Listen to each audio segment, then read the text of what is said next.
Hi guys. I'm eating pizza.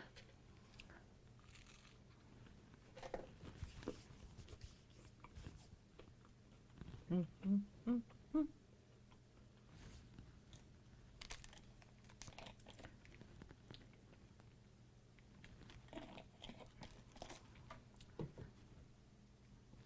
Y'all ready for What's a Craft Wednesday?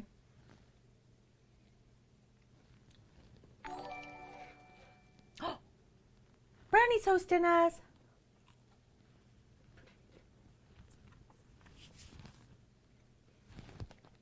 I'm eating pizza. Cass is hosting us.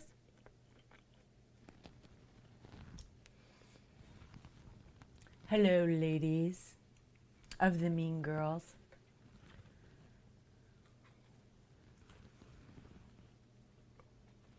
I'm eating really crappy cardboard pizza, okay, but I didn't get to eat it all before stream started. I ran out of time. Right?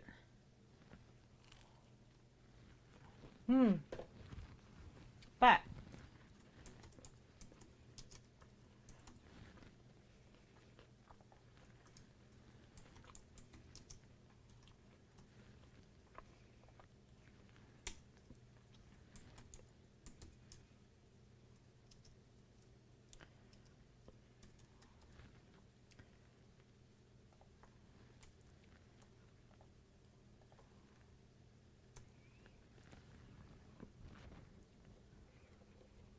I made something for you.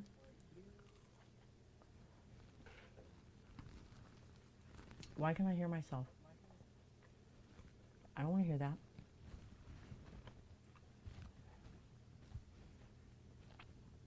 Is your special shout out? Because I didn't think about when I made the alerts when people sub. I didn't think about the fact that that alert was never going to show up again.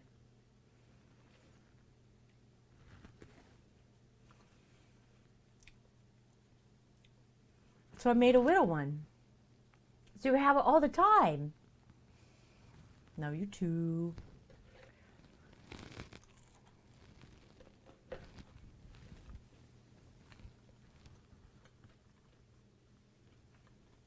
I suppose I should be telling y'all what I'm doing, right?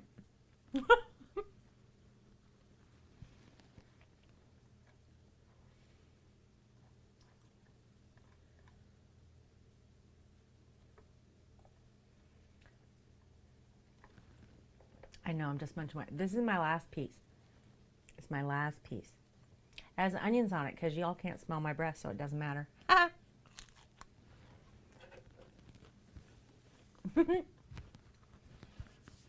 So I get you what I want.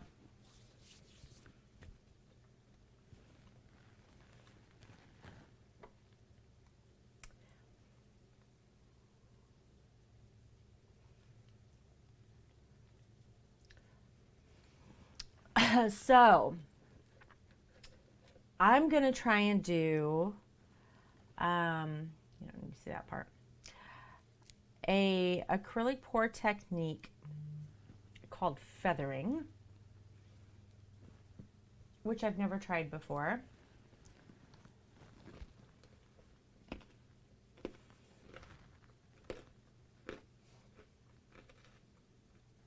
My phone's going off. Who doesn't know I'm here, y'all? Like, seriously? Who doesn't know I'm doing this right now? It's What's a Craft Wednesday.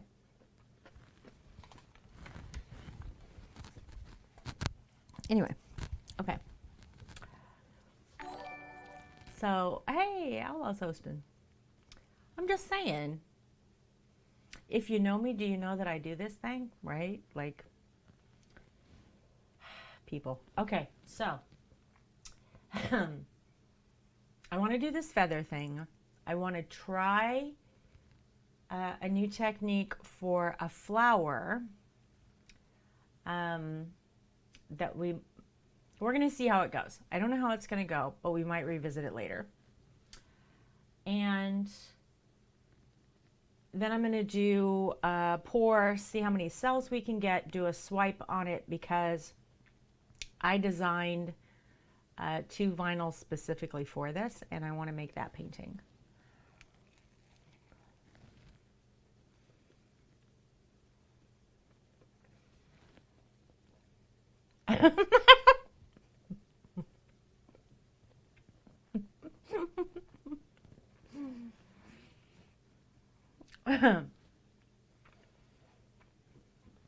He eats super fast because he's military. Like, stupid fast.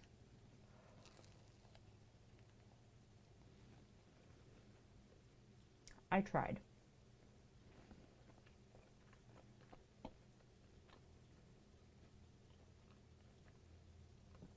I have 2 bites left.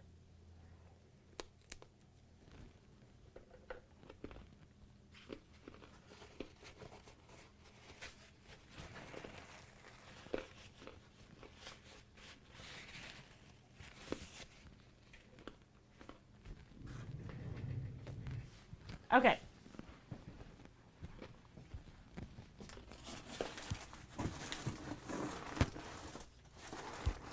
My garbage can is so full. Okay, y'all. So, I was trying to fit it in between work and now.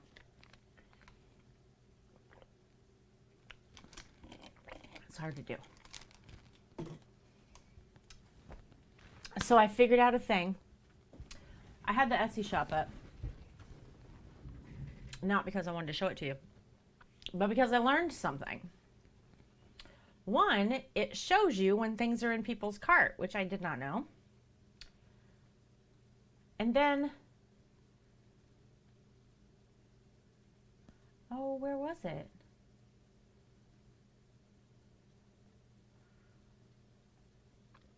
There's a rating thing.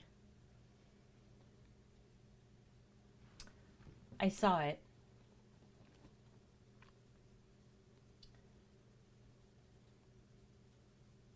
I don't know how you do it. Anyway, so I figured out how to do commissions on here. I figured out about this cart thing, which I didn't know before. And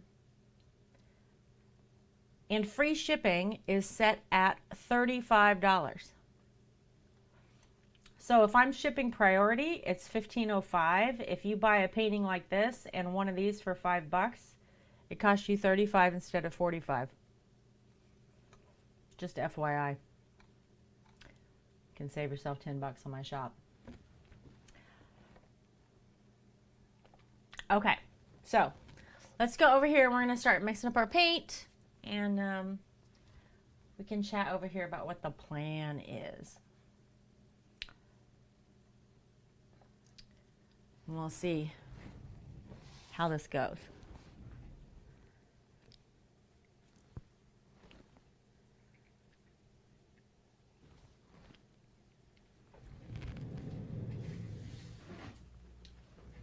Let me get this set up so I can see y'all. Pretty soon, we're going to have a new monitor. And then we won't be doing this anymore, which will be great.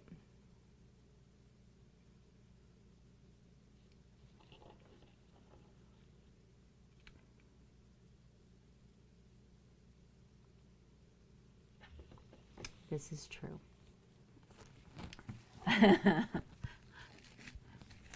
And he's got the canvas to show it, right?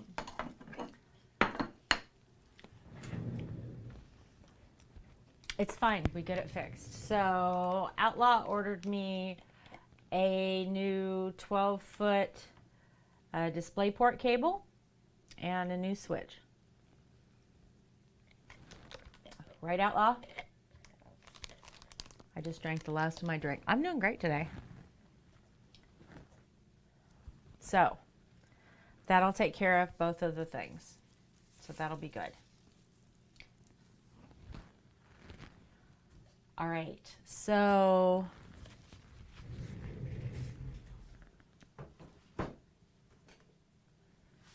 gonna grab one of these bad boys.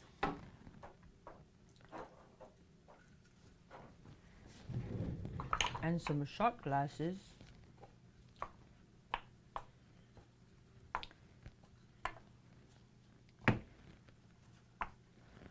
I am 100 degrees right now.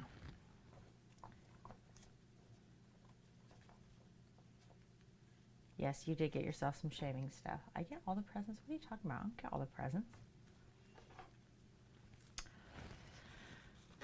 So y'all see this thing? It's the bottom of a water bottle.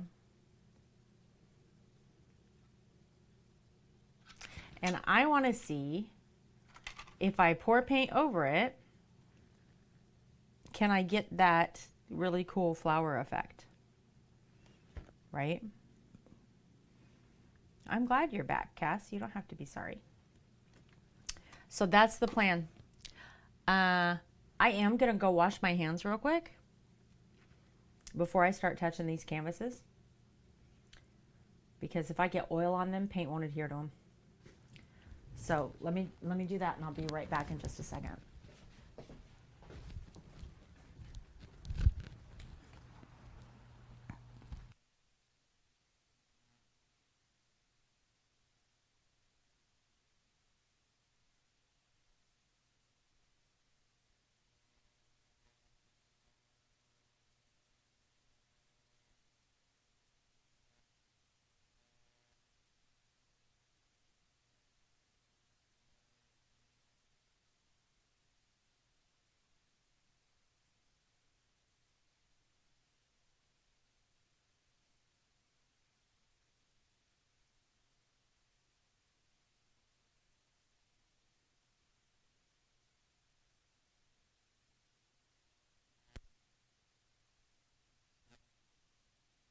Okay. Okay. Here we go.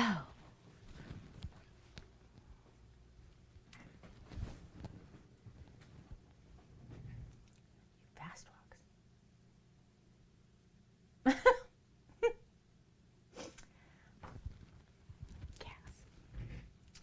All right, so I want to do this flower one first.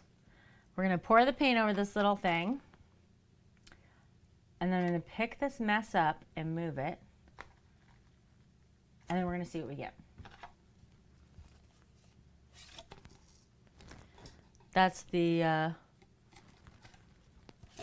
full scope of my plan.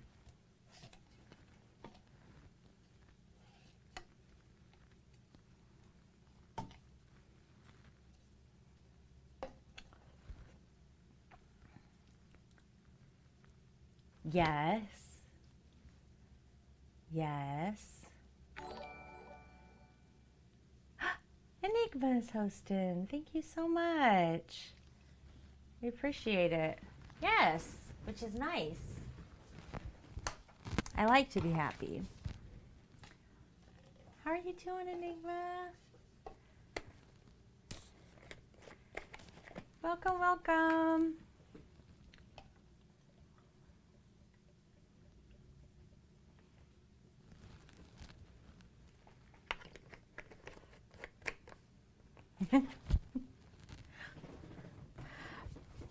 It cracks me up how everybody coming in here is all like, oh, hey, oh, hey. Like y'all haven't seen yourself or seen each other in like 5 minutes. Oh, Monty. Right? Imagine seeing y'all here.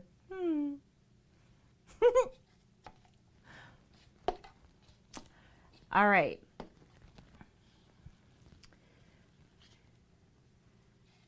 So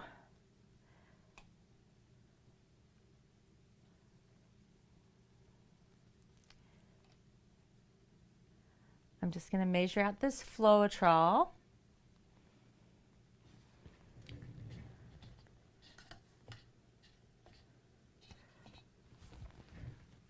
Hey, Khaleesi.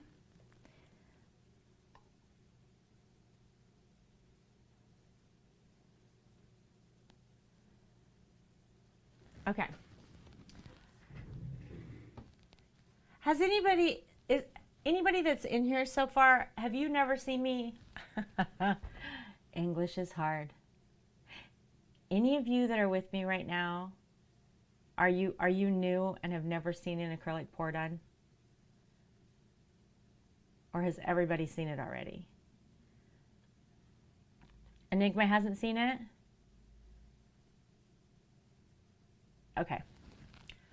So I have a recipe that I have tested over and over and over to finally find the recipe that works for me for acrylic pours, right?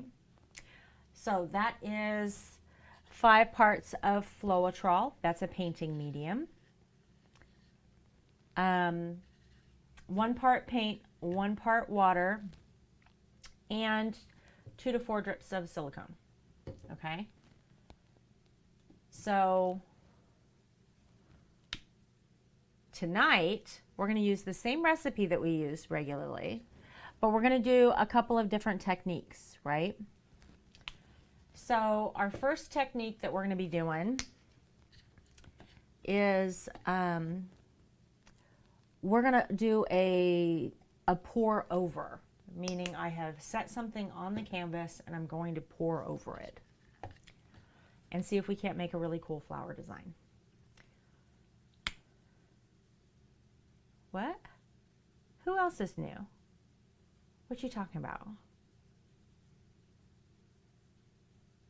You're not new. Have you never seen me do an acrylic pour? Brownie hasn't seen it either? Where the have you two been?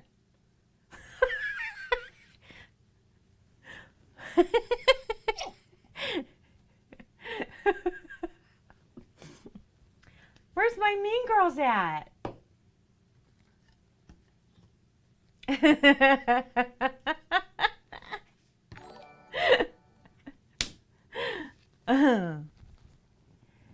You've been here. You've been around.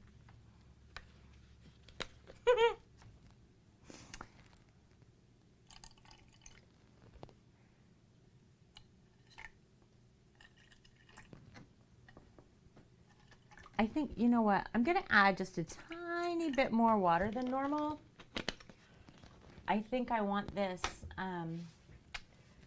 fairly loose.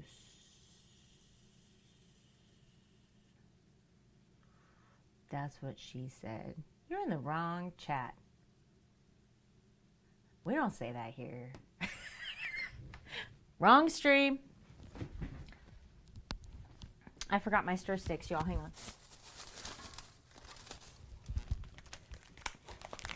Gotta grab a stir stick, because I can't stir my paint up.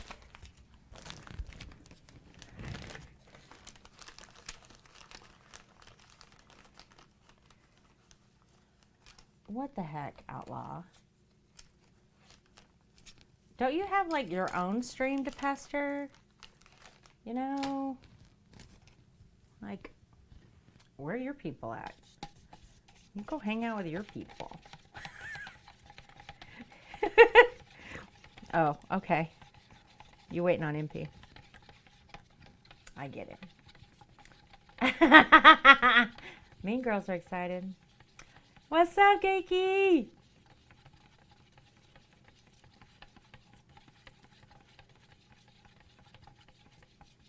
You're all right, Khaleesi. You don't have to watch every second. You got a whole life.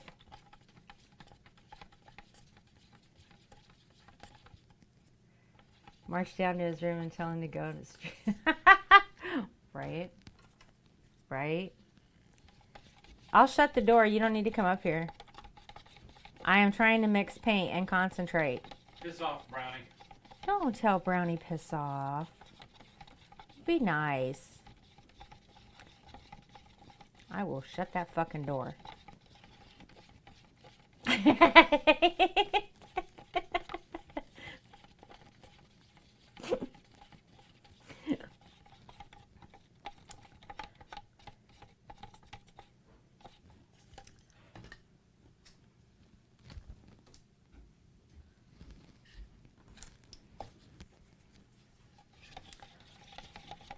I'm gonna unmod you. Okay. I'm gonna take away your moddy privileges. Okay, I'm being nice. Are you gonna come sit here? Thank you. Are you gonna come sit here with I me? can't troll from here. Why'd you bring 2 drinks? Are they both for me? Yes. Well, thanks. I thought you were bringing yourself one. No. I thought you were gonna hang out with us tonight.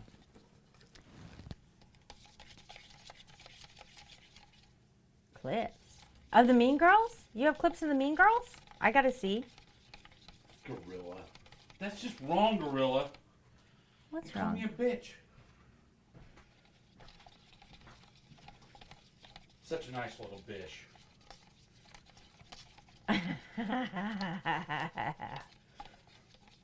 Don't you giggle at that. I'm laughing at Brownie. Uh-huh. I'm going to my room.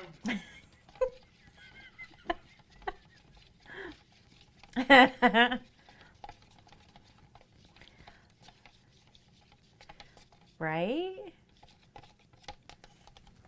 English is hard.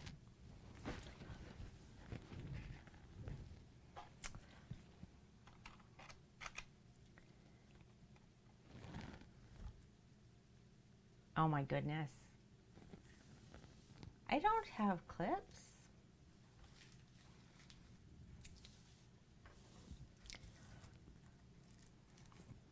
I haven't learned about Boom TV yet.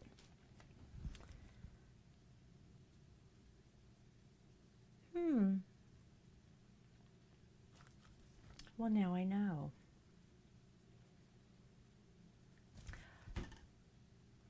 Who watches VODs, by the way?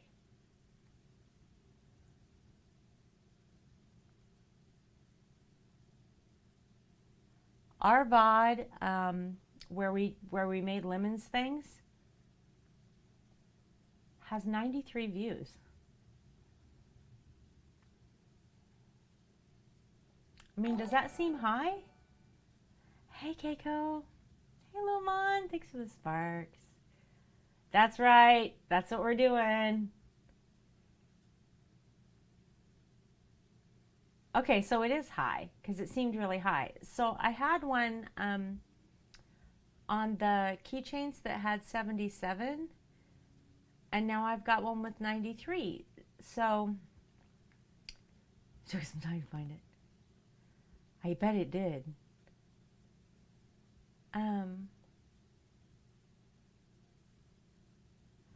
I was saying some of my VODs have really high numbers, like people have been watching them. I mean, my others are like, 2, 3, whatever, and then all of a sudden there's a 93.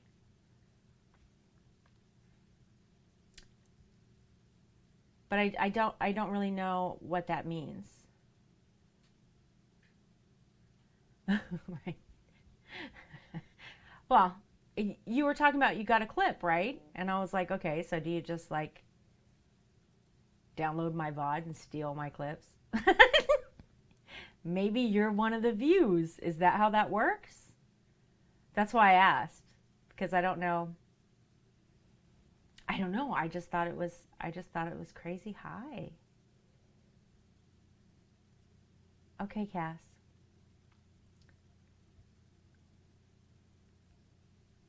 Oh, you're right. I wasn't even streaming. Hi. I wasn't even streaming then. Okay, I don't know. I don't know what to tell you. That's why I asked the question. But I was dumb. So, okay. Let's do what I'm good at. I'm not asking it again. It was dumb. I was talking about how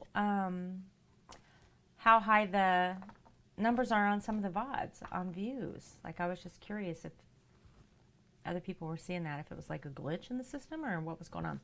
I'm going to do 3 different kinds of acrylic pours. The first one, we're going to put this little guy right here in the center of our canvas, and paint's going to run off down the sides and make cool shapes around it. And then the second one, I'm going to attempt to do what's called a feather pour. This is called a pour over.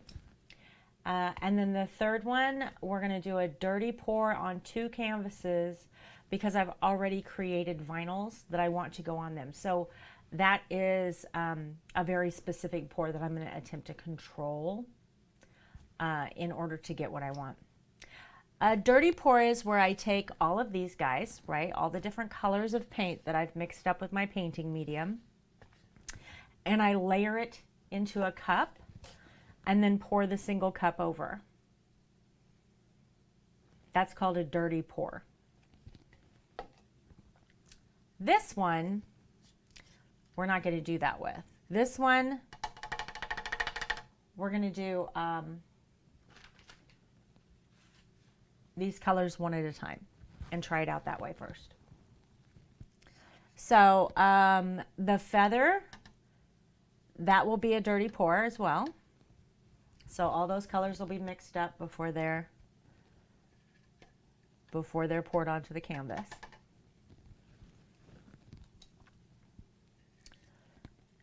And then the other 2. And then we'll see how much time we have.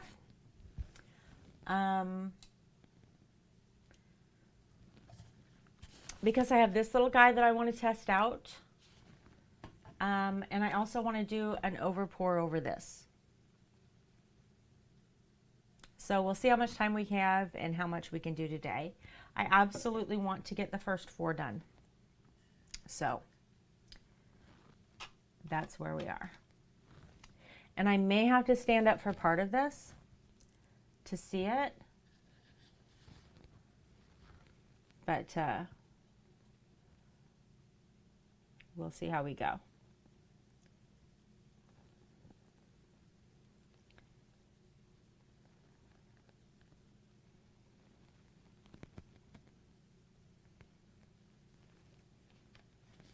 And actually, I'm going to move this paint around a little bit before we even start.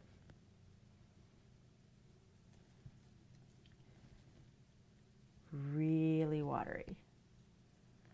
Much more watery than normal, but that's okay.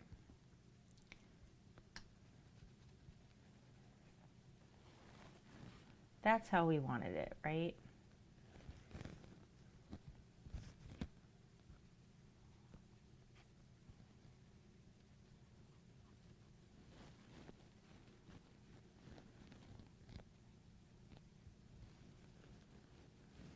Finger painting. Where is my tray? What tray?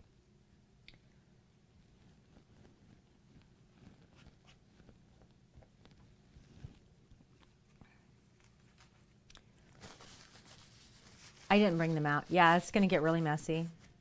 I didn't bring them out, Outlaw.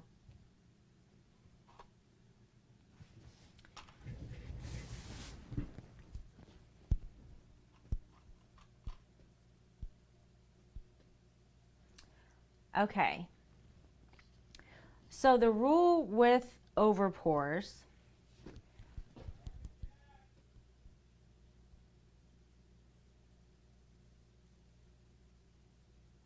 why are you yelling at me to talk to chat? Can you not hear me?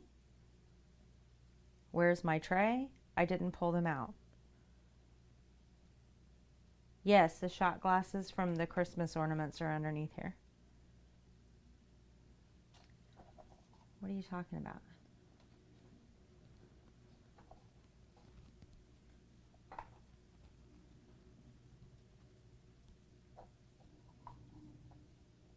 It's fine.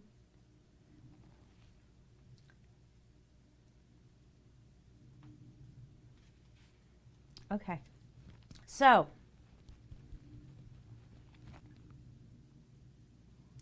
with a dirty pour, I need to move my camera, I feel like. With a dirty pour, I'm going to pour this first. Paint is going to continue to pour it out, okay?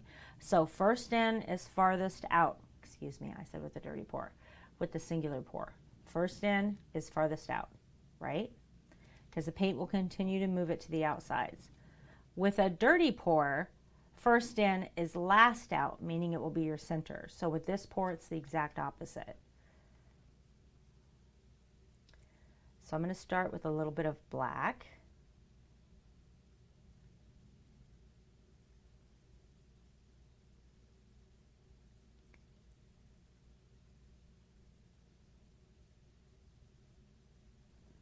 has got to be crooked. What's not level here?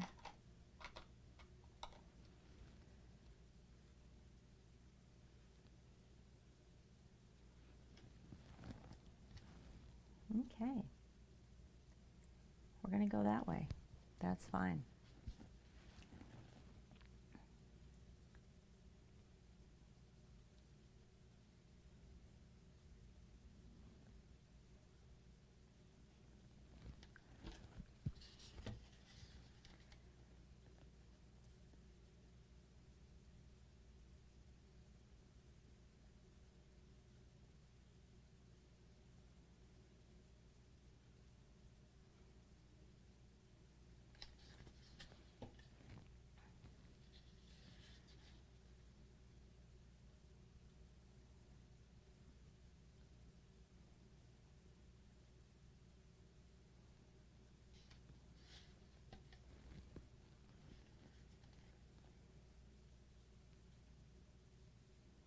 Chad, I'm going to catch up with you in just a second.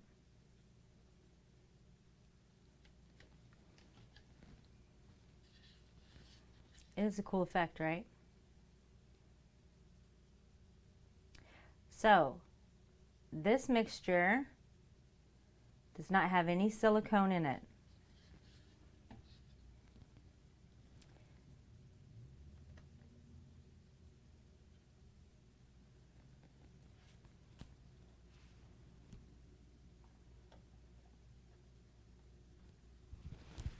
I wanted to do the first test without silicone and then do the second with. And we're going to move this around quite a bit on this canvas.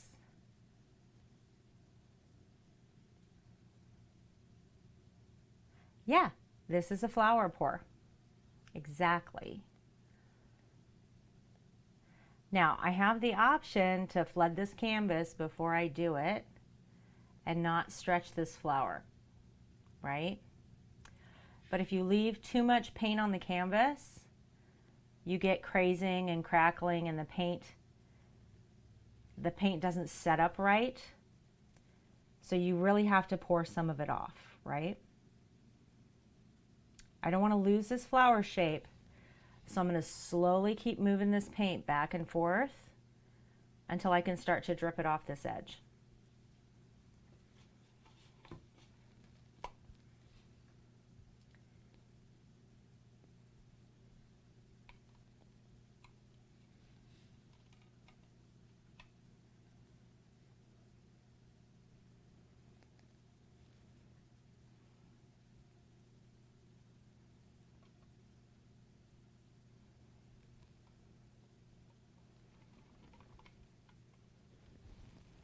So there's some parts of this design I absolutely do not want to lose, right?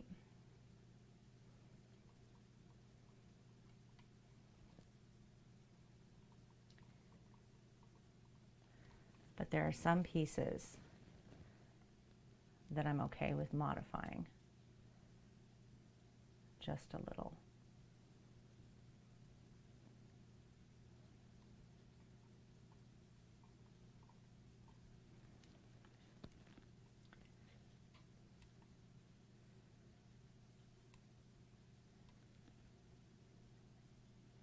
It's not wanting to pour off the canvas, right? So I'm just going to encourage that paint to drip a little bit.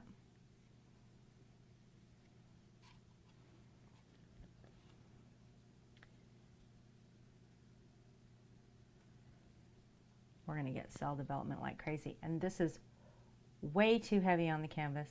So we're going to have to lose a whole big part of this. And there's nothing I can do about it.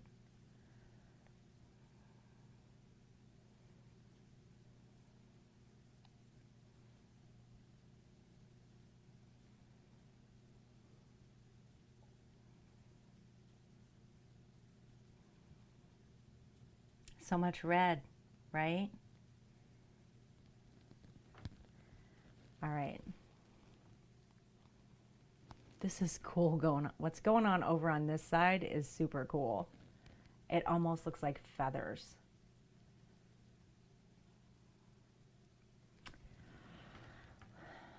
Yeah, let's let that continue to develop.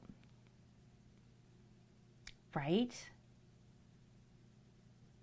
It really does. It almost looks like feathers.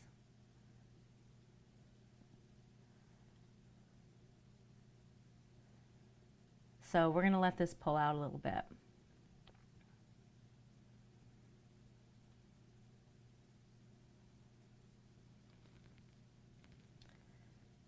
And actually, I think we're going to move it a little bit this way.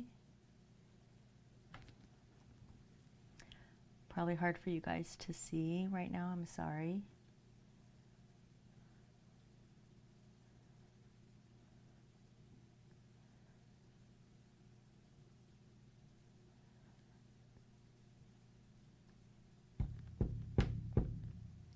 Come on.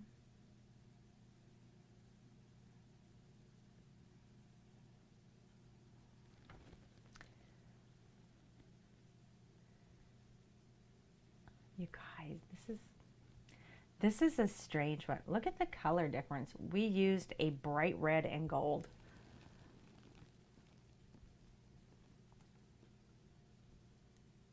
How crazy is that? Look how the depth, right? Isn't that cool how deep that looks? This is dripping all over the place. I'm making a gigantic mess. That is really pretty. And it's mirrored over here. See this corner? There's a tiny bit of that same effect right there.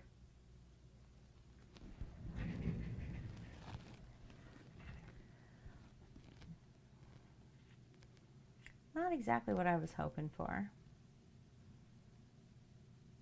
But that's an amazing effect.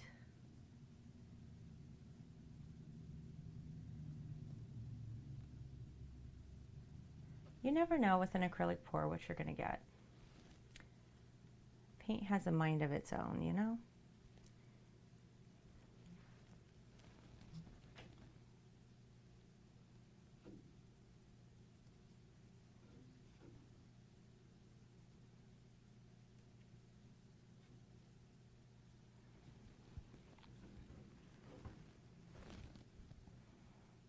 Well, this whole side has like no paint on it whatsoever.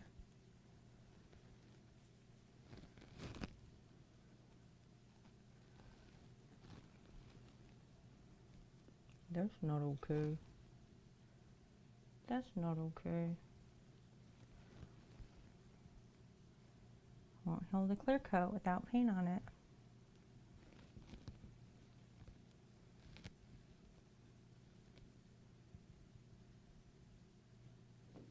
Well, it will hold a clear coat, but it is 100% not the same texture. I can tell you that right now.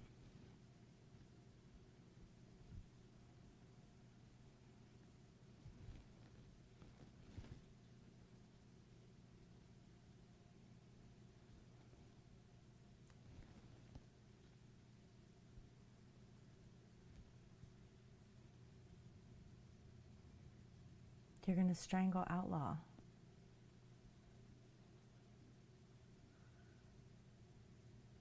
It still kind of looks like a flower. I lost a lot of the flower element because there was just way too much paint on my canvas.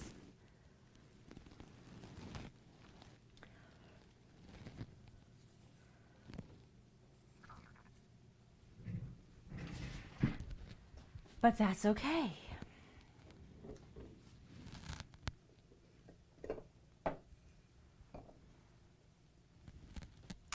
That's part of the fun, right? Seeing what you get. It does a little bit, doesn't it? But that right side seriously looks like, it looks like feathers.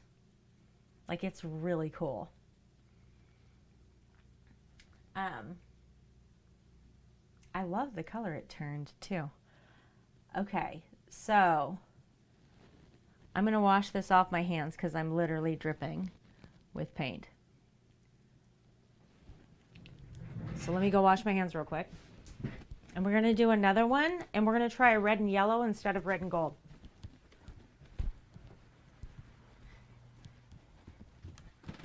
And I can't mute you all because I've got paint all over me, so I'm sorry. You got to hear me wash my hands.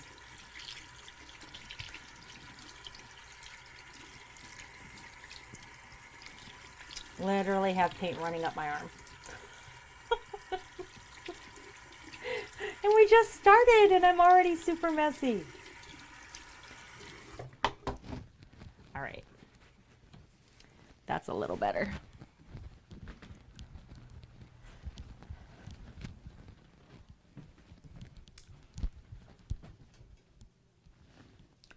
All right.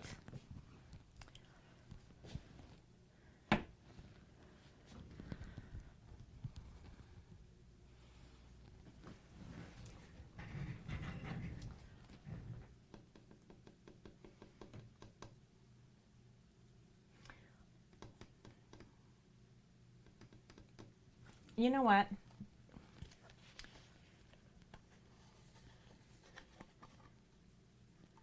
The gents are fighting in stream misses. What? What? What?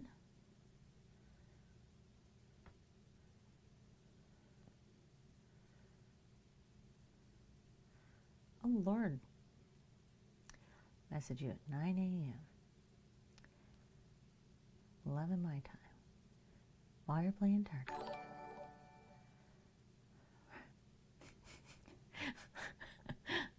The house was on fire.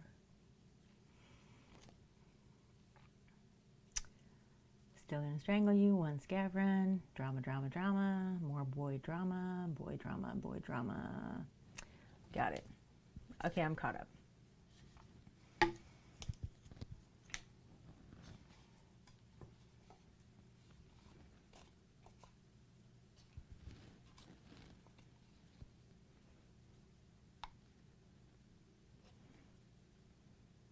Alyssa, if you come over this weekend to strangle him instead of tonight, then we'll make you dinner.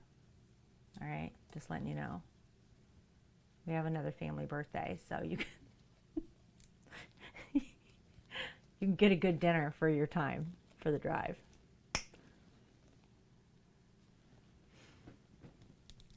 You got to time this stuff right, man. Just saying.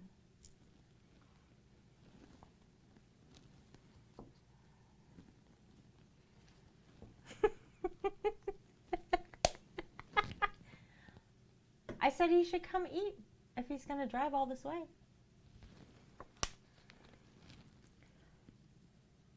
Takes hours to smoke. You'll have it made before he gets here.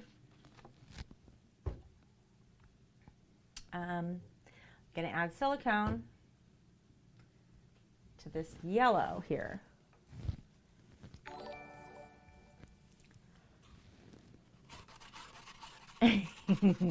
Let's hope Beta Cat does not come up here and interrupt this, y'all, because I don't know if I could take it today.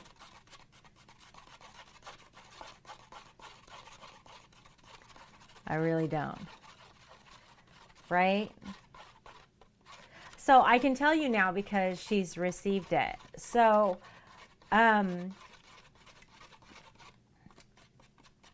Skelly ordered,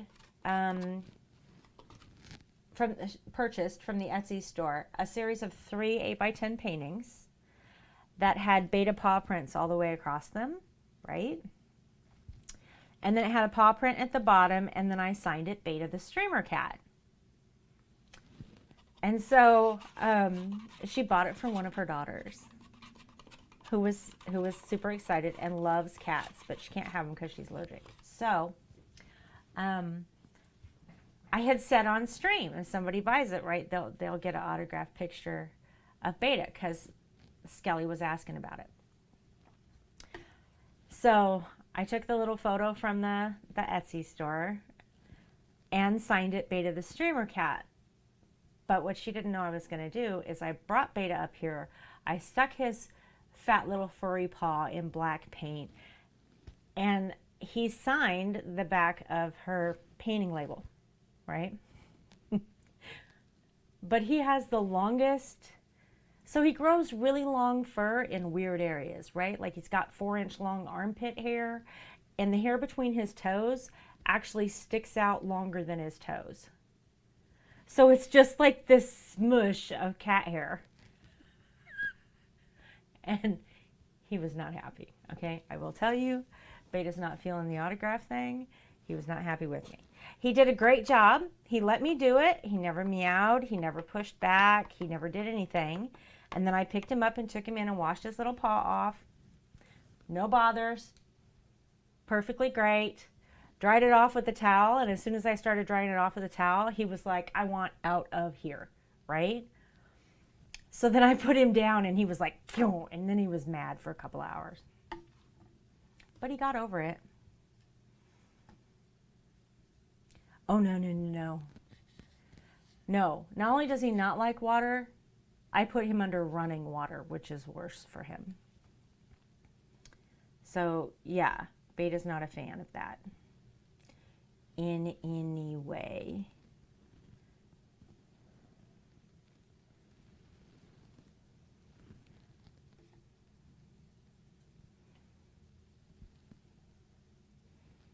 In no way a fan. So yeah, he wasn't crazy about it. He did so good though. Like I was shocked that he did that well at all because he did great with the paint. He was like, oh, what are we doing? This is cool. And then he was like, my paw's wet, right? Then he wasn't feeling it. As soon as he figured out, like as soon as the paint got through his fur to his paw is when he was like, oh, it's touching me.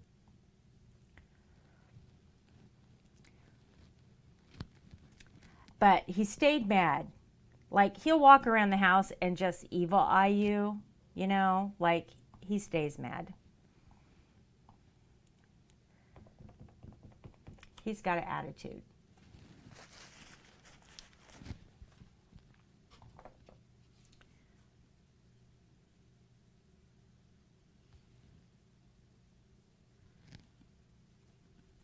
All right.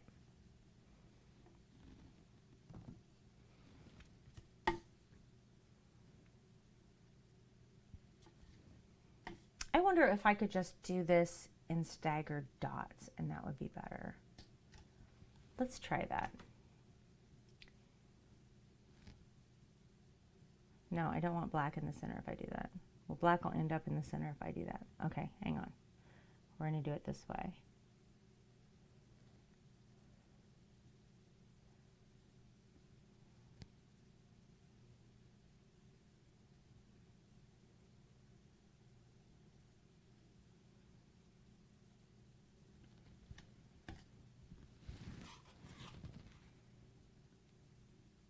Nope. I didn't put silicone in my yellow.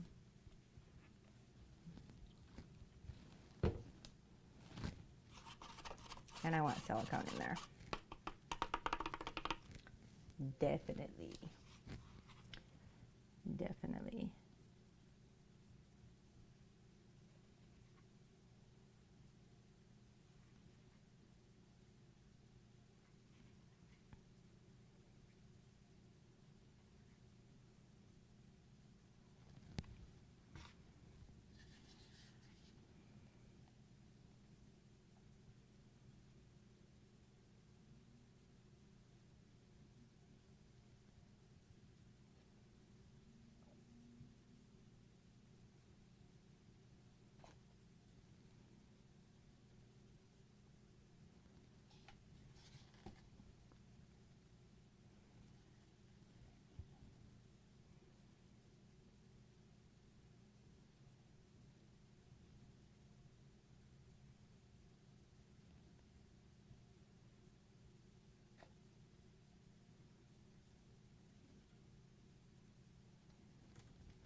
All right.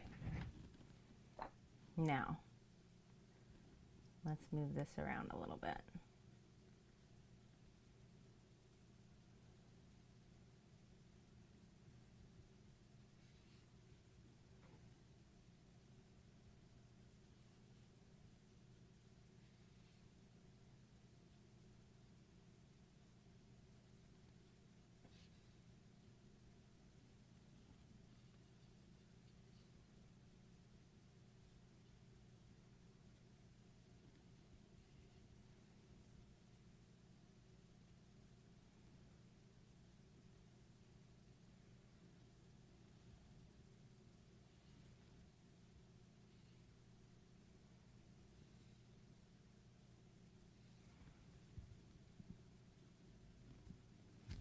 Nope, nope, nope, nope, nope, nope, nope.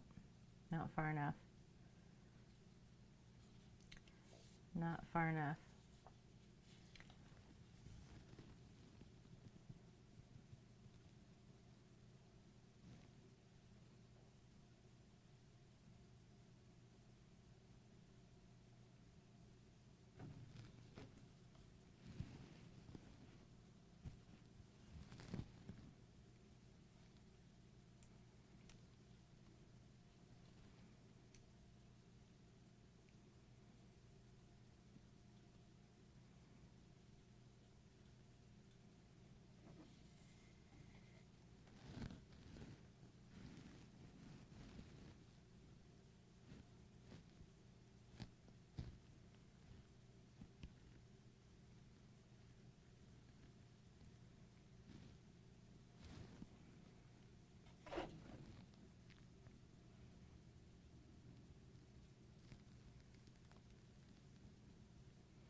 I really like this effect in this top right hand corner, and we've got all this cell development going on everywhere else. But I think I want to pull this down just a little bit.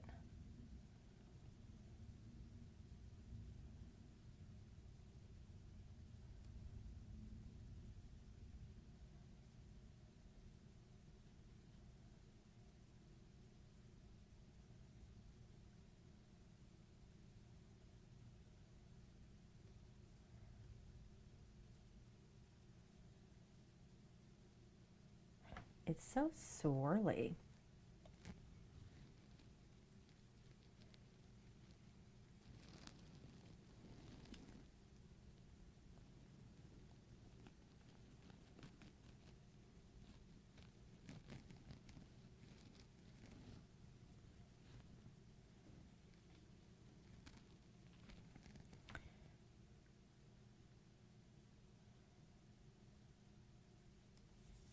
Why does this not want to flow right here?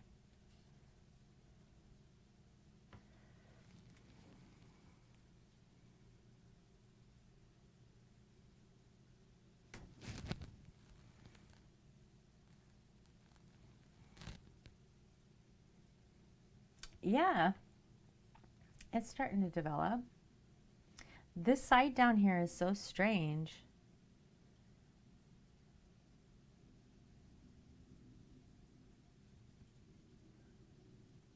Like even the way the paint is running is strange.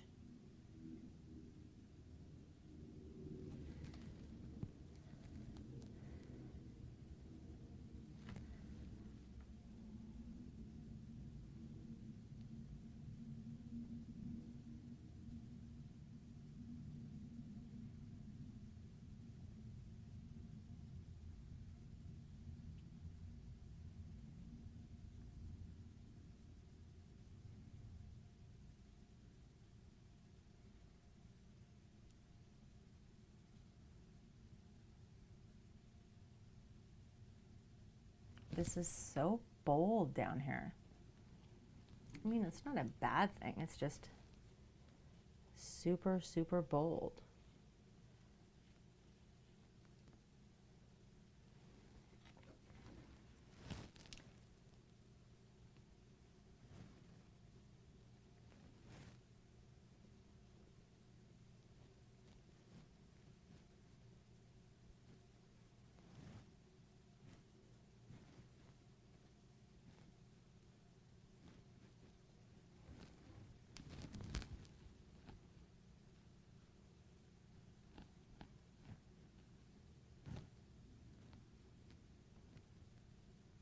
So a couple of things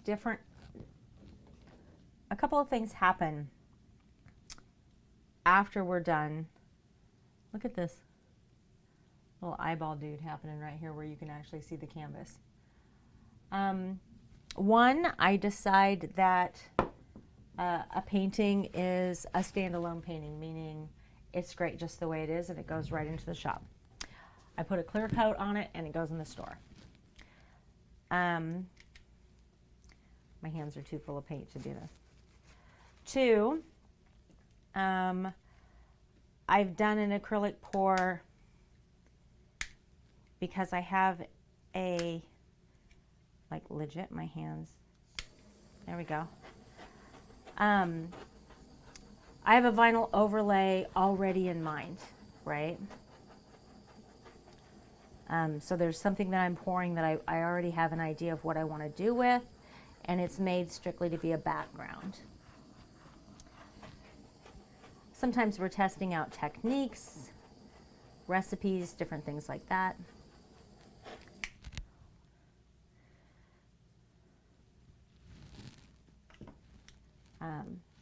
So it's either going to have a vinyl overlay, it's going to be painted by hand afterwards, used as a background, or it's going to be a standalone painting, right?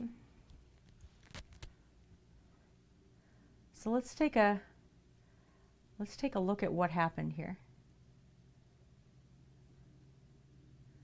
Silicone creates these cells, right? All these little spots that you're seeing.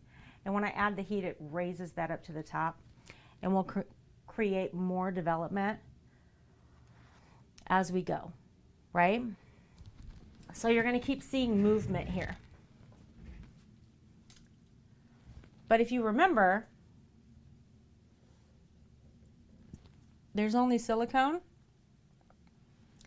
in the yellow.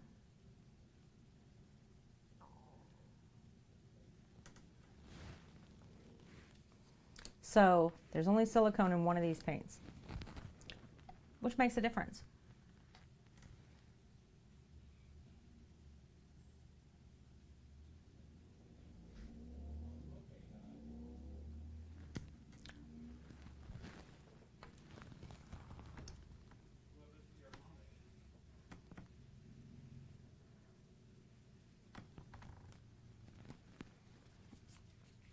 I don't know which this is. This was not,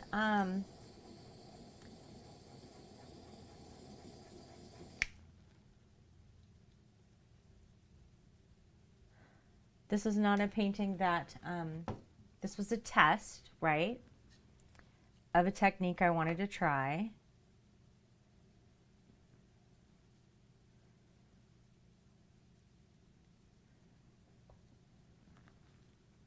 It's pretty interesting though, isn't it? This is really interesting, how much this is moving away is crazy. That's nuts.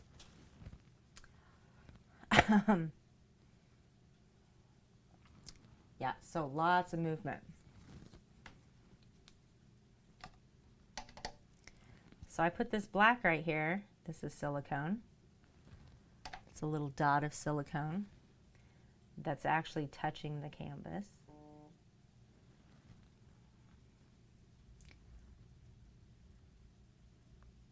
And the paint will actually physically move. It's pretty cool. Okay, Skelly.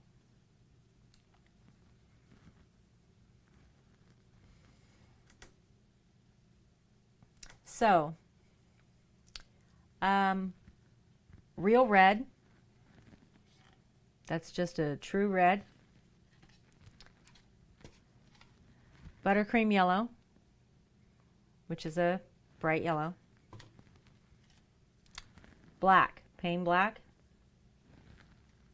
Titanium white, which I'm out of, but it was in there. Those are the colors that this started with. And we have this really cool, like moss green going to a dark green. All of this, like there's a bunch of different greens in here. A ton of them. That red and yellow, this meshing up here is so cool looking.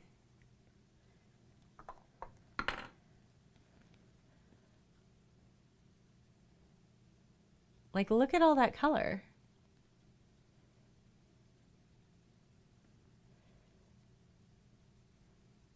The details are crazy.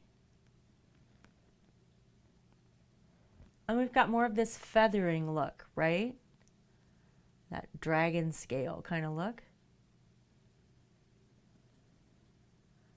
It's pretty cool. I kind of dig it. This corner up here, 100%. Looks like a picture NASA took of a gaseous planet, right? Up close. That's what that looks like. Yeah, it's crazy. And then down here, you've got this really bold, like all this coloration down here.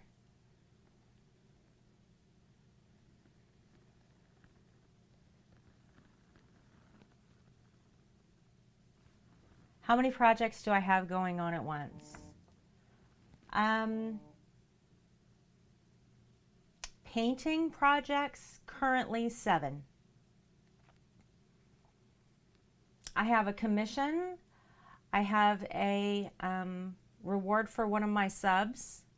I have the monthly giveaway for one of my subs, so there's 3 there. And then these 3 things that we're doing here tonight. So, oh no, not for every day. We will we'll crank out at least the base coat on all of these tonight. But there's layers, right? So we'll do this as a base coat, and if I'm going to add anything on it, this has got to be completely dried, have an overcoat put on it, be sealed, and then the other layer goes on it, and then that gets an overcoat. This is 5 days. So, yeah, there's that. Yes, but, and you don't have to do it that way. If you do these kind of paintings, you can just let them dry and hang them on the wall. And there's a ton of people who do it just like that. And there's nothing wrong with it.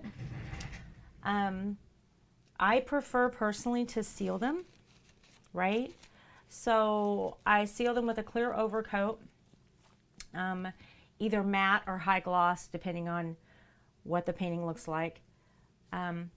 Because that way, when it's hanging on your wall and it gets dusty, you can take it down and just wash it off and the paint's not coming off with it, right? It also helps it to be color fast, so if you have sunlight coming in from a window that's on that painting, it won't lose its color.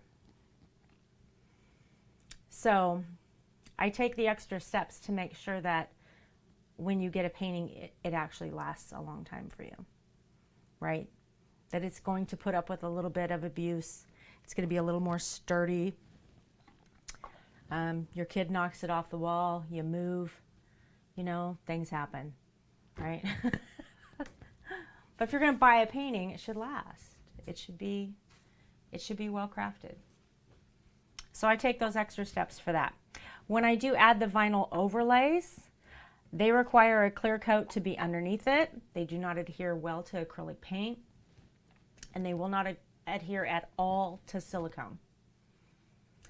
So I put the clear coat and then the vinyl overlay that I design and cut out on my Cricut Maker, put that on, and then I clear coat it again to make sure that that vinyl has 100% adhesion. And again, if you dust it, you're not catching edges of that vinyl and picking it up. You're just going over a slick surface. So I do extra steps. I mean, you're right, it is a lot of extra steps. But I want to know that it's right.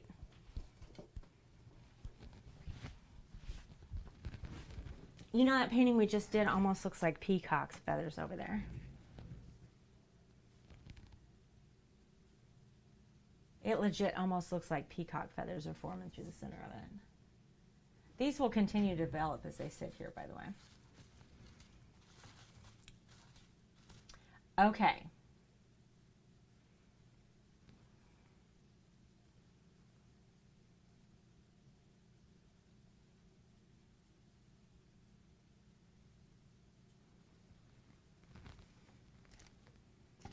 So,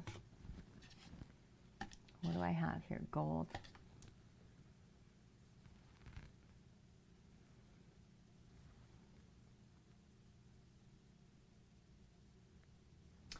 the feather. I wanted to do the feather. So I need white for that. And we're going to need quite a bit of it.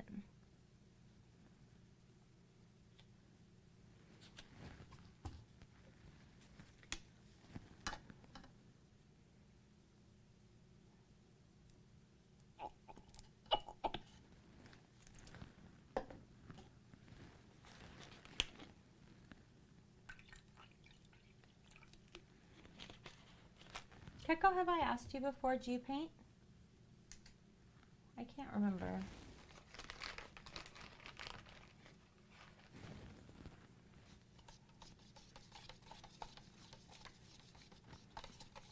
I remember how you told me to say your name, so I got that part. Keko like gecko. I don't remember if I've asked you if you paint before.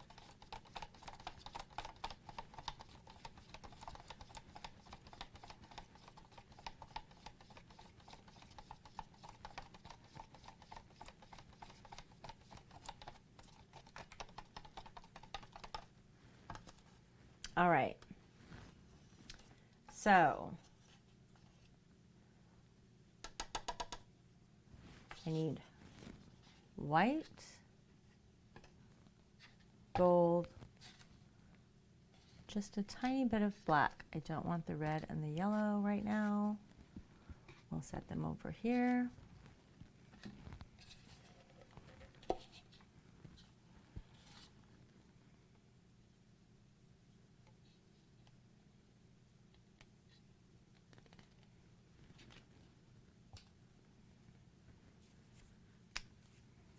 And then put some brown in here.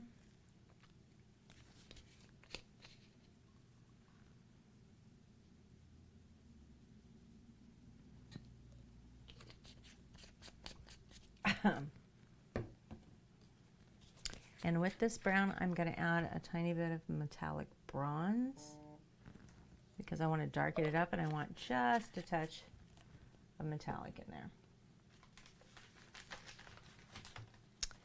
So white, gold, a little bit of black, and bronze.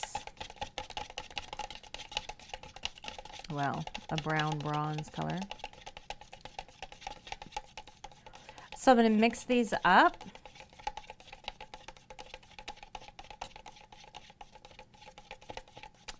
We're going to do a dirty pour.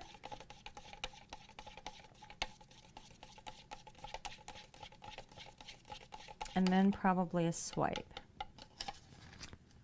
But I want to make sure I have enough paint to do all of this.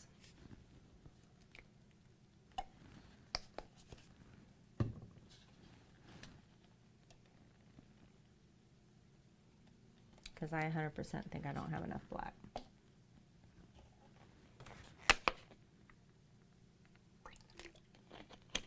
It just needs a tiny bit.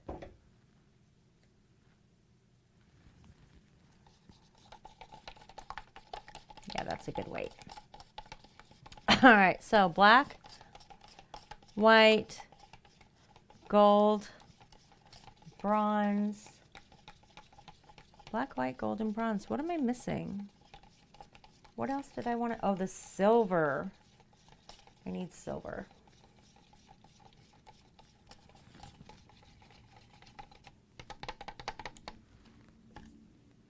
Oh, I suppose I could leave that in there. I've got to continue to stir them. Do I have my stir stick in here?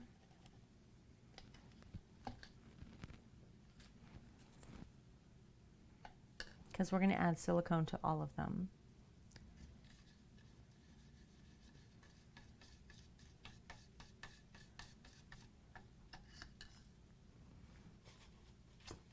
And I need some more Floetrol.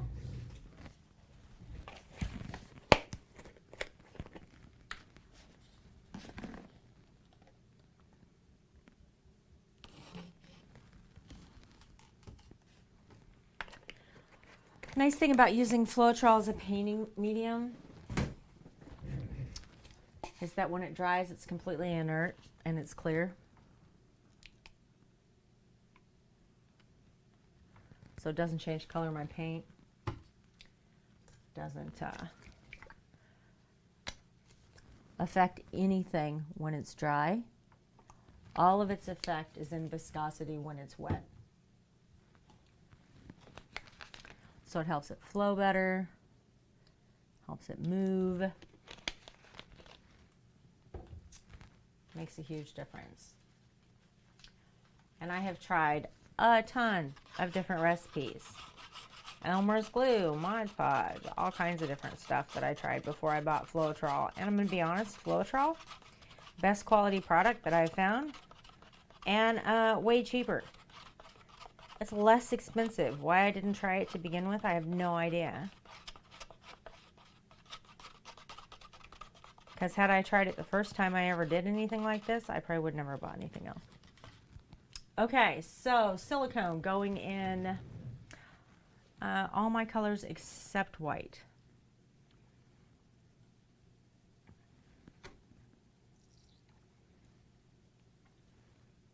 Except white. Not white. I almost did it. Stir that up. Stir that up. Stir that up. One more. Stir, stir. Okay.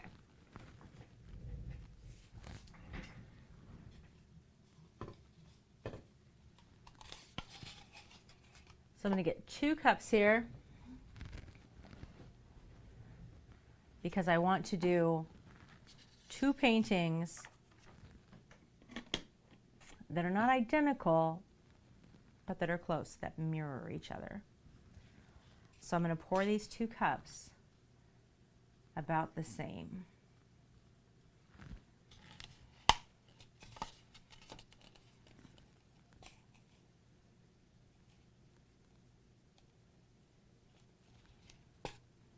I'm going to try 2 anyway. So that we have the same amount of paint for each canvas.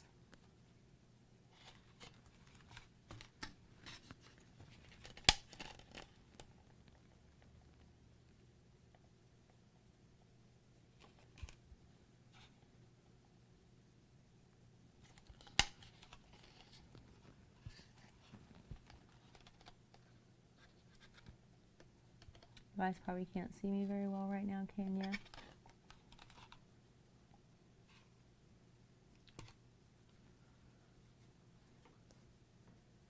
What is happening right now to my screen? What the heck was that?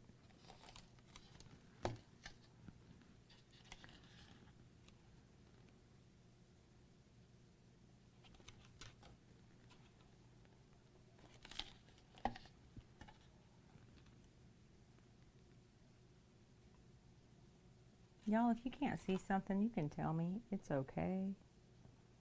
Let me know what's up so I can fix it.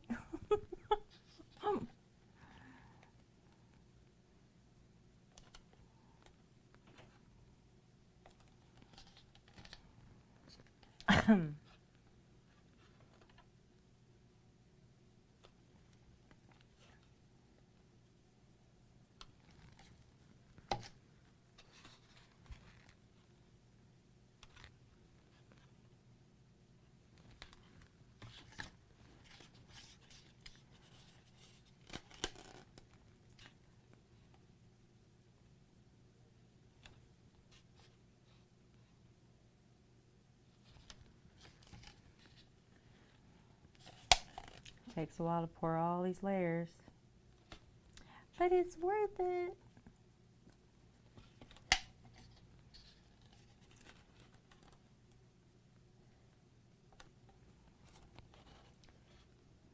I'm super interested to see, having done the same pour at the same time, how different these 2 paintings will turn out.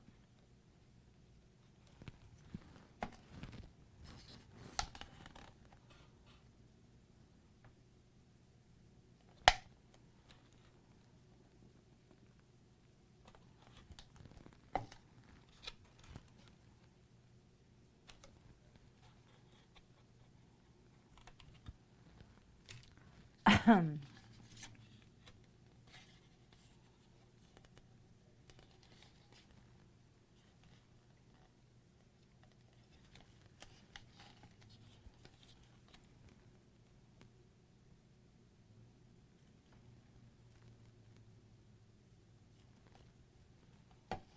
right. I think that's enough. We may have to mix up some more white there. But I think that's good. All right.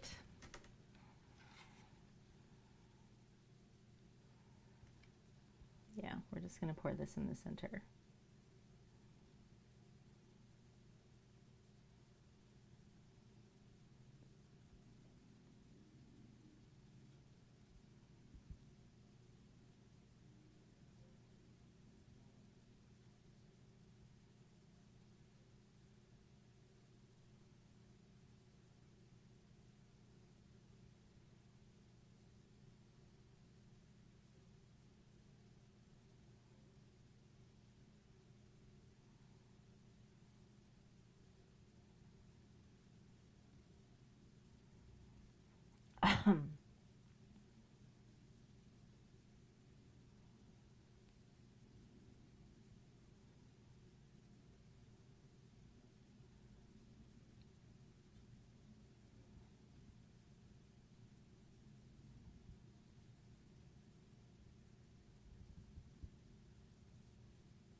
Welcome back, Skelly.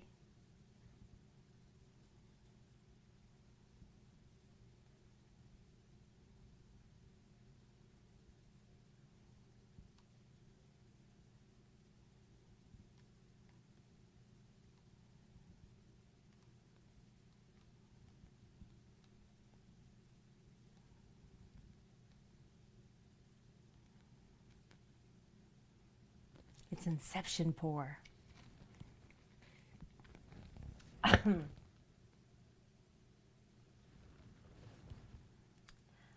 All right.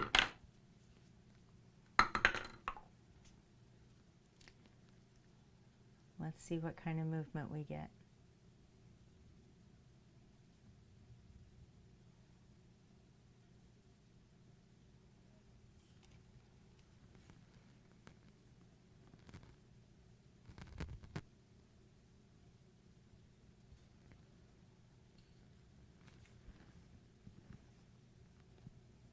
We're going to move this pretty quickly because I'm already starting to see some cell development. I want to encourage that.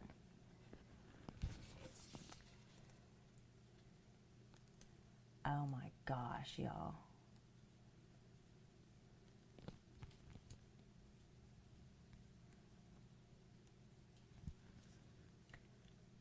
Oh my gosh, you guys.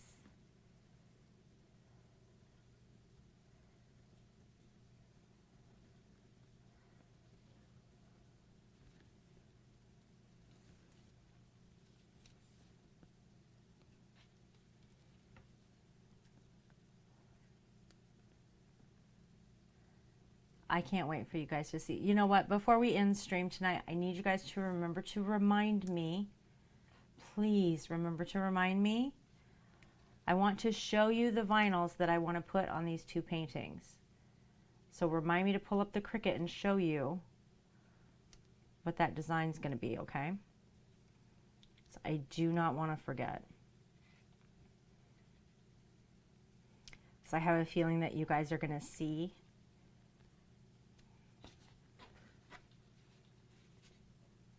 When you see this design, you're going to just be like, oh, that's what Mrs. was doing. That's what we were going for. This is so cool. There's a lot of paint right here, though. I think we're going to pull it back this way a little bit.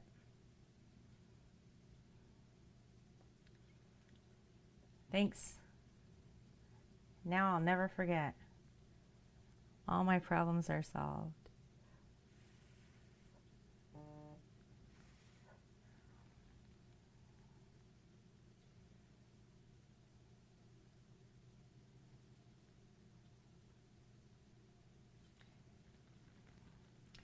Why can I get it to move this way, but it just doesn't want to move that way? There we go.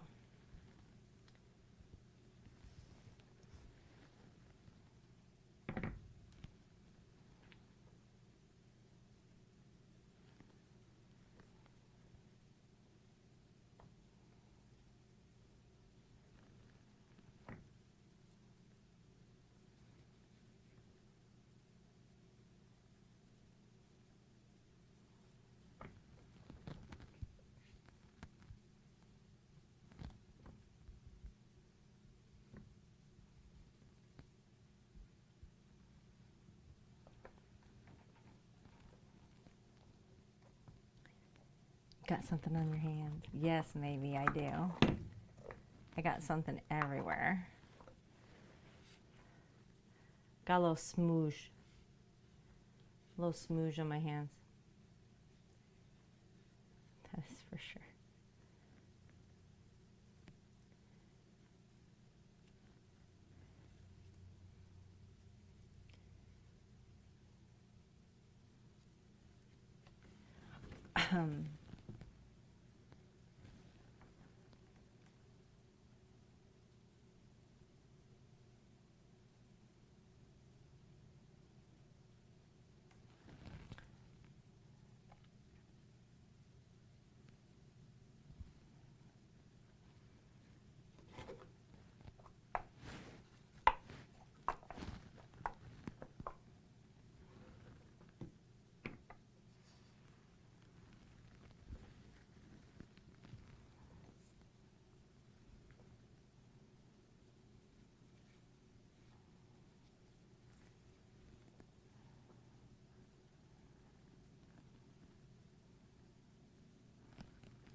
Right? But wait, there's more. These paints all have silicone in them.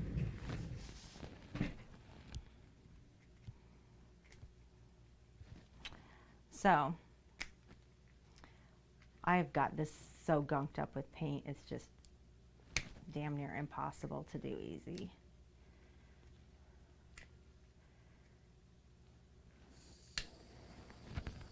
Here we go.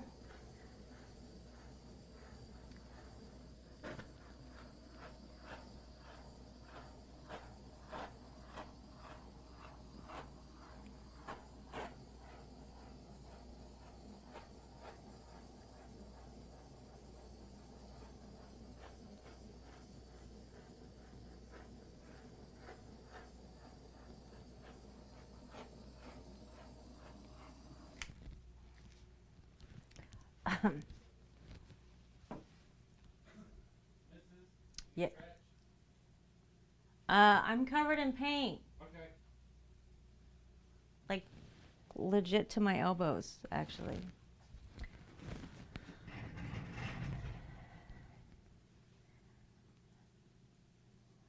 So, I think the part you guys can't see right now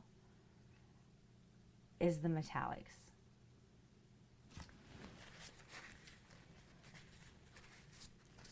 See if I can get a little bit of paint off my fingers. Zoom in here a little bit. Too much. Zoom back. Let's go right there. Okay, check this out.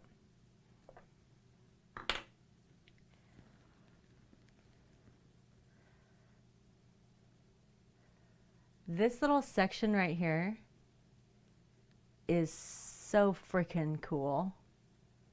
It just looks like flakes of silver and bronze. But yes, definitely marble. Definitely looks like stone, which is just spectacular. It's absolutely what we're looking for, right? So, remember this for later. Yes, lots of depth. I love that about this technique. Okay. Remember this for later when I show you the vinyl, okay? This is the side that stays when the vinyl's put on it. So remember what this bit looks like. And I'm gonna grab another canvas.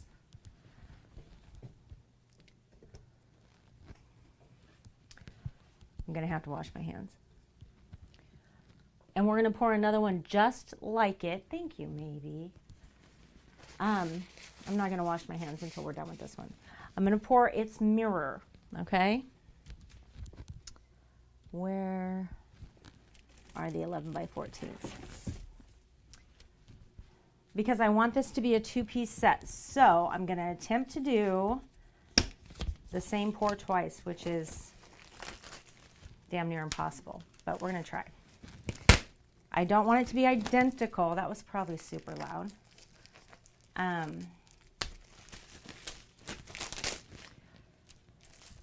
But I do want it to be a companion piece, right?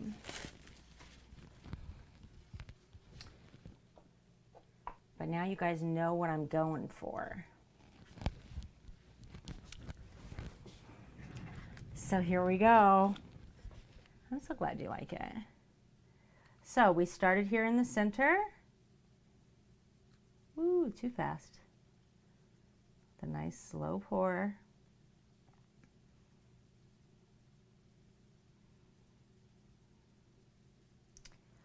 And then we started to move up.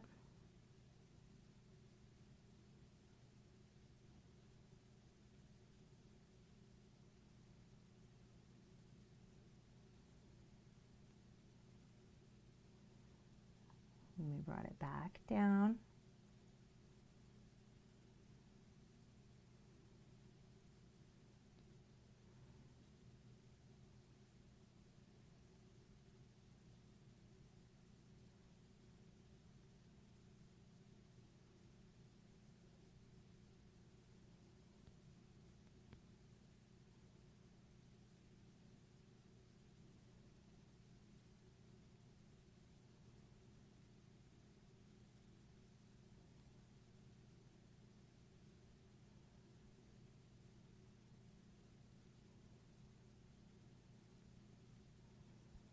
Almost to that edge. And then we brought it all the way back.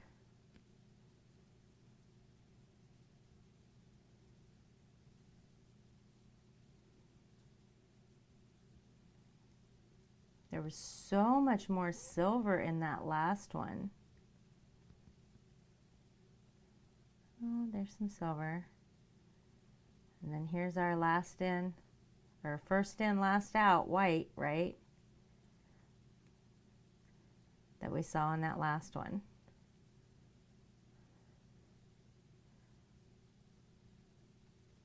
Let's get rid of some of that paint. All right. Does it look the same?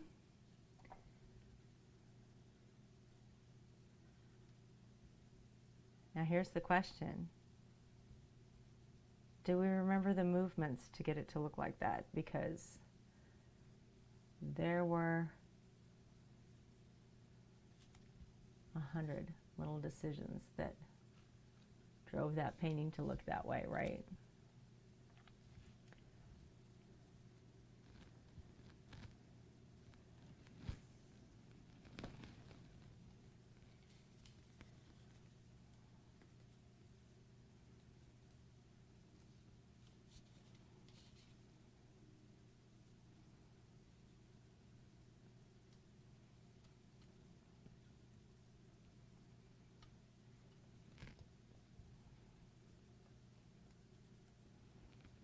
I'll catch up with you in just a second, chat.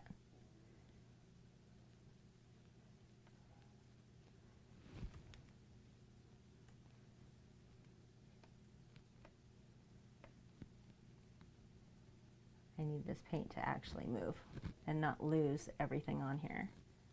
Come on, paint.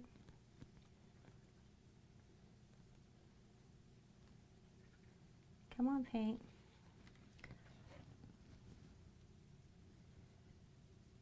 Oh, it's pretty good. It's pretty good. Move this back down here. A little stripey for my taste. Maybe move this over here a little bit. Not too far. Got some nice cell development happening there.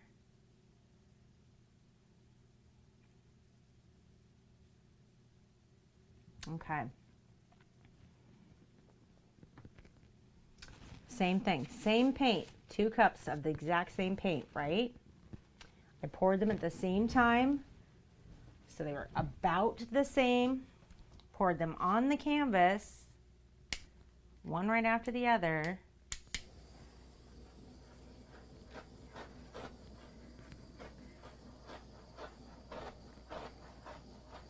Same technique.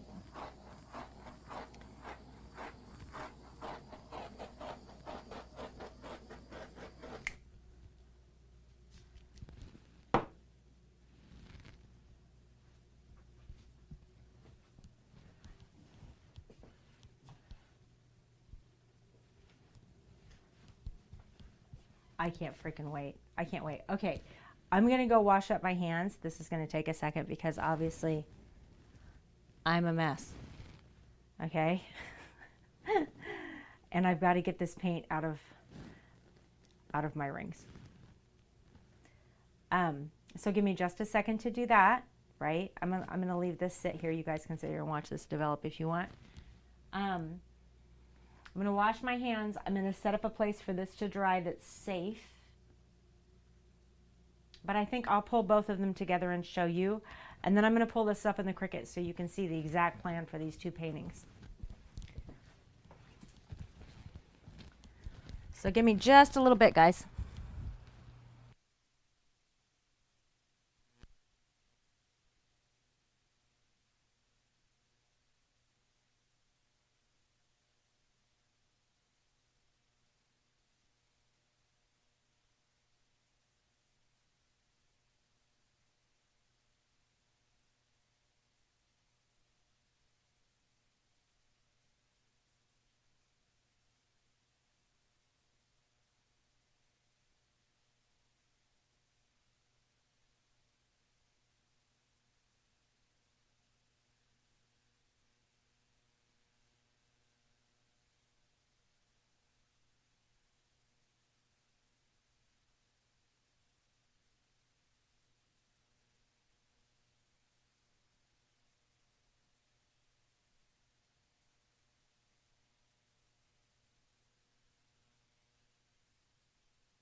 Almost done.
I'm still muted. I'm so good. So this is the paint, right? So this is our grays in through here, this line, this diagonal that we have. That's our whites, and this side is those browns, right? And then this is our second, whoop, hello. That's our second painting, right? So they're gonna mirror each other, just like that, right? So it'll be two 11x14s horizontal with this vinyl on each side. And those browns will be here, and the grays will be to the interior.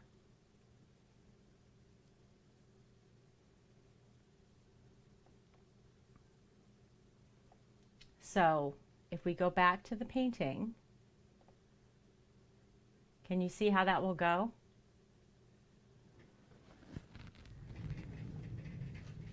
How she's going to be right here, right? So that ball will be here, and she will be here, and then it'll be mirrored on the other painting. So that's what we were going for with these. What do you guys think?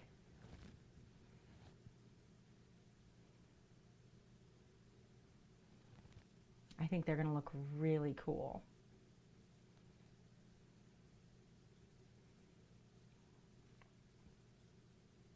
I may flip this so that her feet are here and she's up here with the ball up here. I think I will. I think her feet are going to go down here.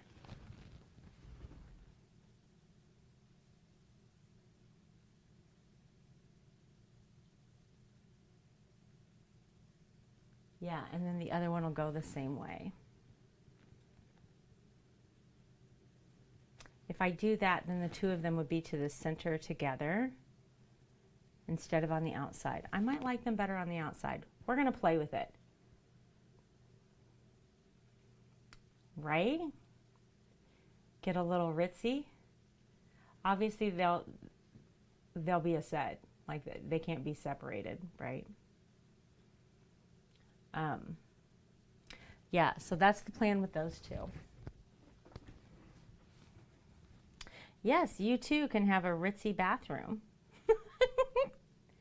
We're going to make y'all fancy.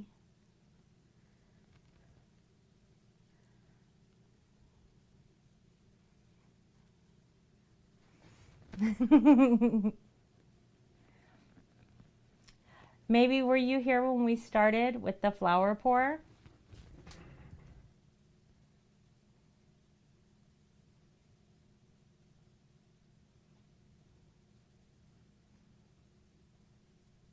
Okay. Oh, you didn't get a notification. I'm sorry.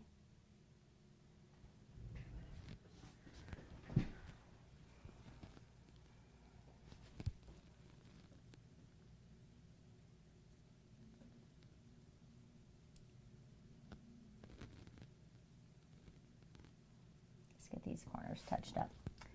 Okay. So I need to make some, I just got more paint on my hand. Look, I didn't get less paint, I got more paint. Let me make some room over here on the table. I know. I don't know why I try. I'm such a mess.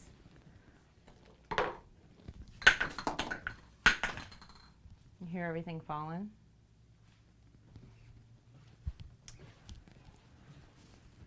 Let me scoot these over just a little bit.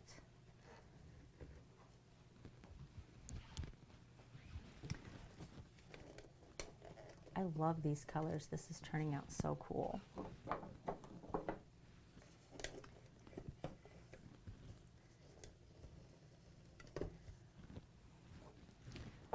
See if I can't set this one here and attempt not to drip on my floor.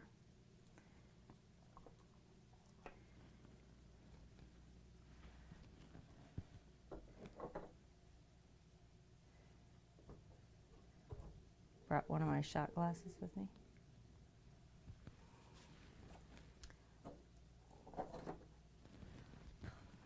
That's that's okay.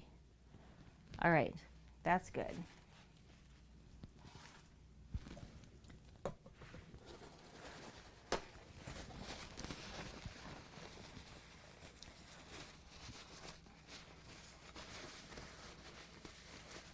Okay, so I need a new shot glass.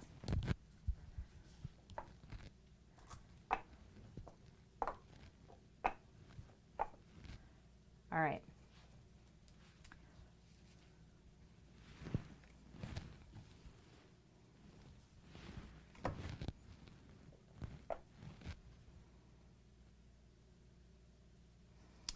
All right, so we need white. I don't need these colors. I don't need these colors. I do need some gold. What was that? It's a host. Thank you so much. Appreciate it. White, gold, we're going to do some blues. I want to pick up a light blue and a fairly dark blue. This is enamel. We're not using enamel today. We're using acrylic. So we're going to do 2 blues, a white, a gold, and a red.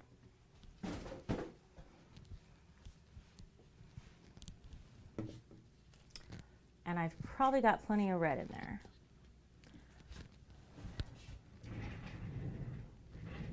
Who's Pwned? Pwned is hosting me. That's so nice. So I'm gonna need quite a bit of white. A tiny bit of gold is probably good.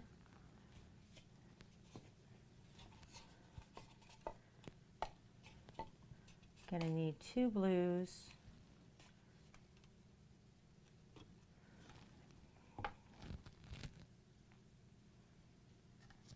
This red is good.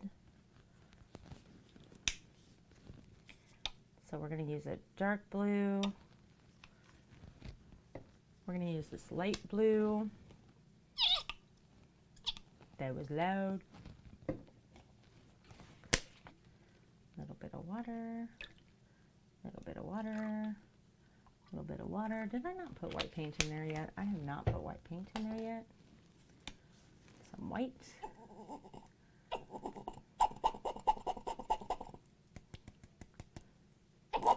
We're gonna need more white than this, guys. I'm running out of white paint.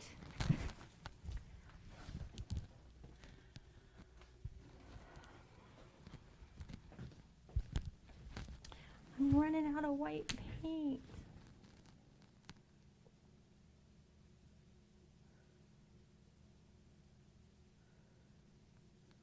What's happening here? There you go. What was your problem?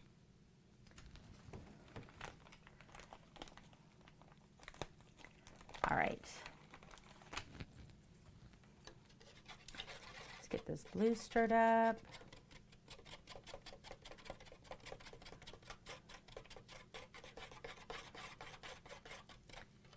And that's probably needs a little more Floetrol. There we go, that's nice. Got to get our consistency right.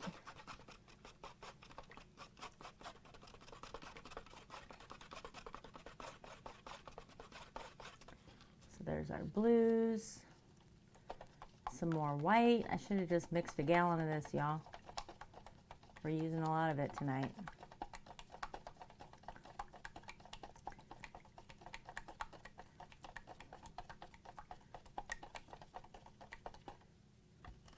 Our gold and our red already have silicone in them.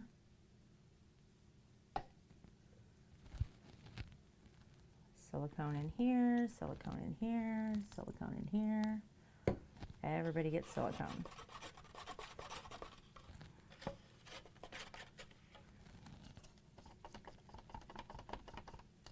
Okay.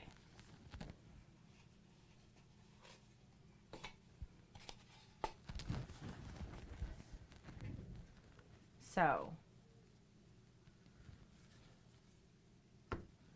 first off,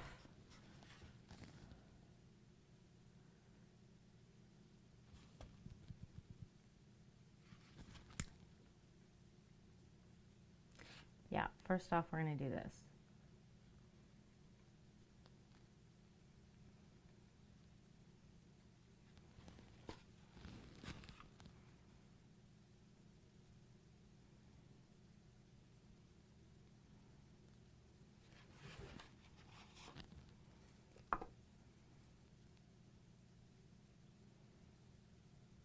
Oops, I missed that corner.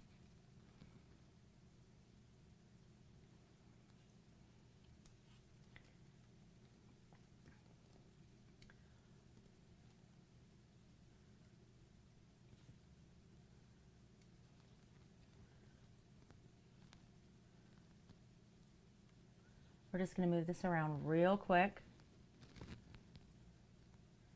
because we're looking for a nice floating effect. Okay, I want to see layers of the dark and the light.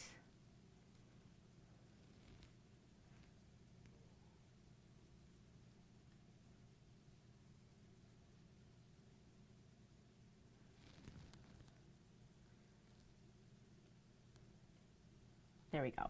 Okay, so that's nice. That's where we want that.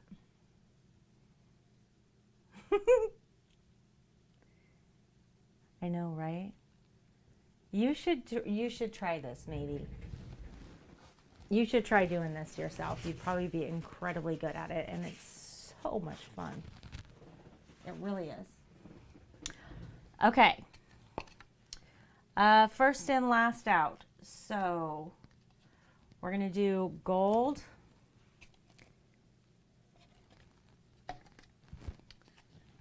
red,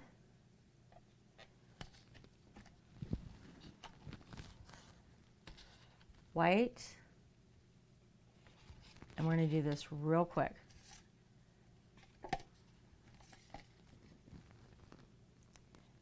Gold, red,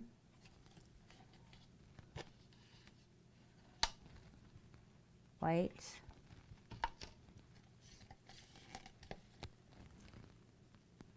gold. That's the last of our gold. We're going to stack red and white. Okay, because that gold, those pieces are going to be last out because they're the first ones in the cup. So first out is going to be just red and white. And then it's going to start coming out with that gold. It's going to be a lot of white, okay?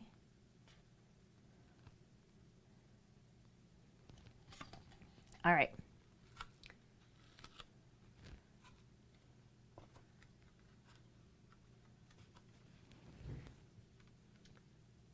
I do have my brushes, okay? So here we go.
I don't like this big white blob right here.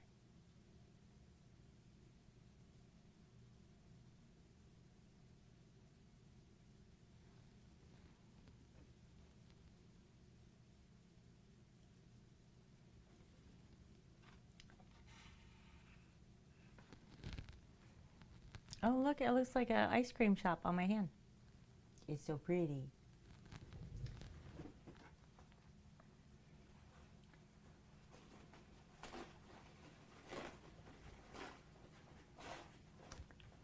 But I need to get this paint off my hand quickly.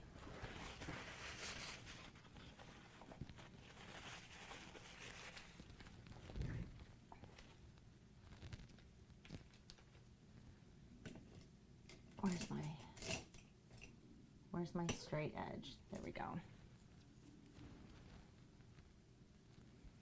Actually, you know what?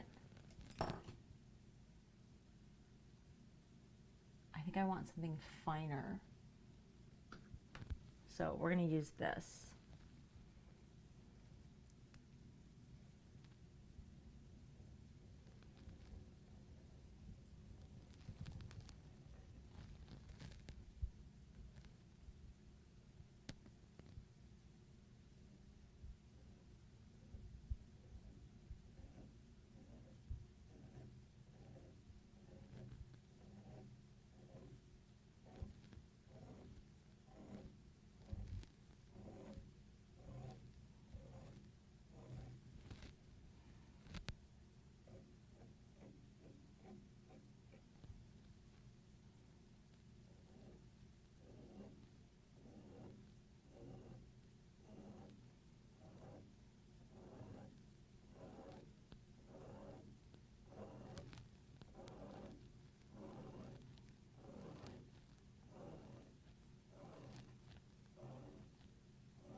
I think we're going to do the same thing right here.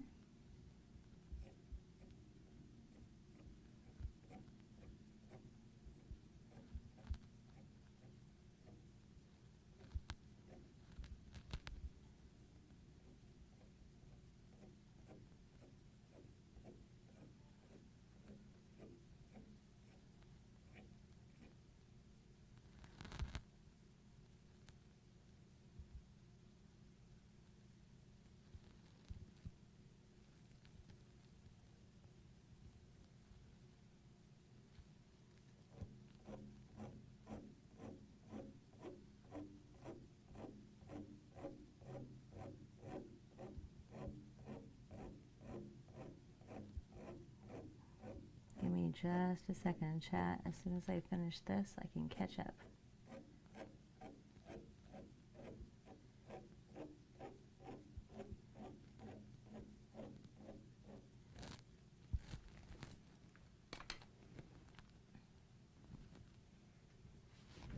Yum. Okay. Now, since we've put those lines through there, let's see what kind of cell development we can get.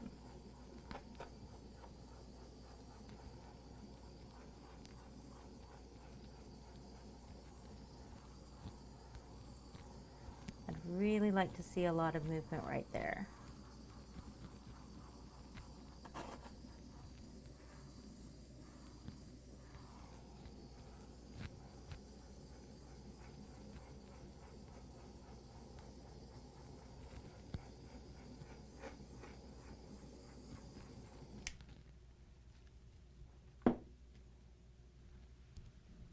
All right.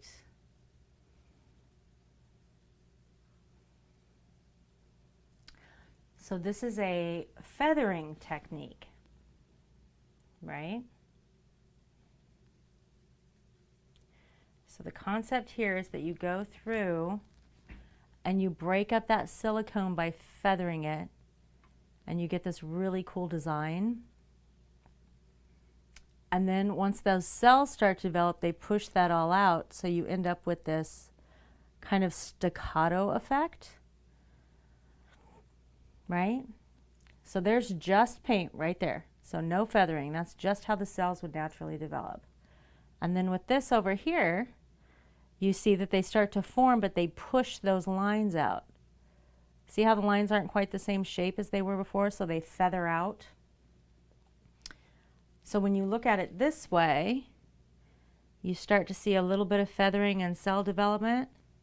And then up here, it's all moved and pushed out by those cells developing.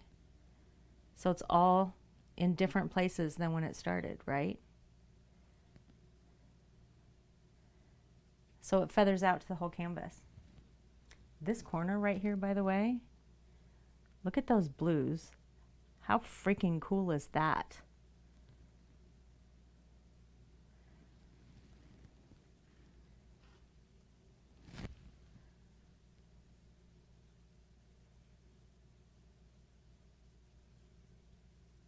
Yeah, so two things I like about this. I like the effect of having the background on there before you do the pour. So I think what I'd like to do is one extremely similar to this, but we're going to do a circular pour in the center and then move it out. But we're going to still do this blue here. This is the part where I run out of places to put stuff. I ran out of shot glasses. I run out of room.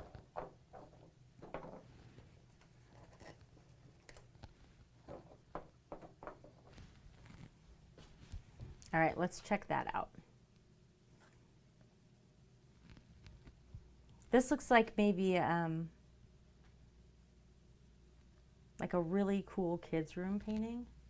Like, wouldn't that be cool with somebody's name written across it? For a kids' room?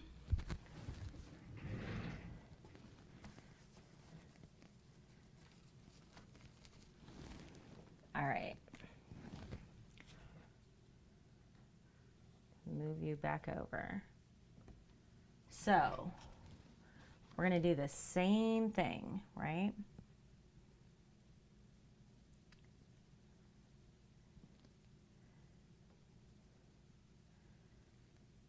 Like, it would be really cool to hang that on a door of a kid's room, I think.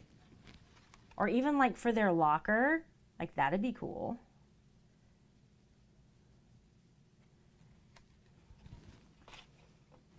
Or playroom, yes.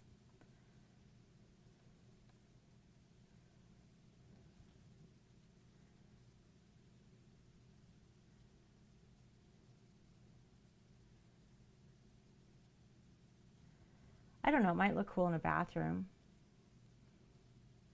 Like a pink or a red bathroom. Or even a kitchen. I guess there's lots of places that can go.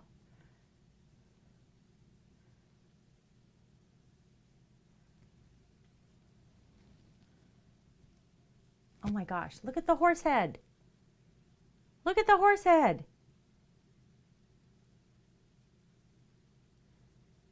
Does that not look like a horse? Oh, we can't keep it. There's way too much paint on this canvas. You see a lion?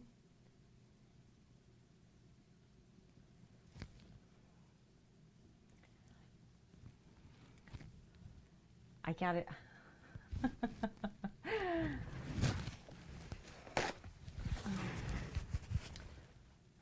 Where's my default mod to come help me out when I'm zoomed in and I need to be zoomed out?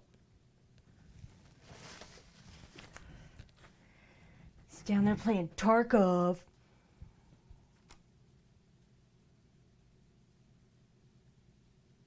So, same colors.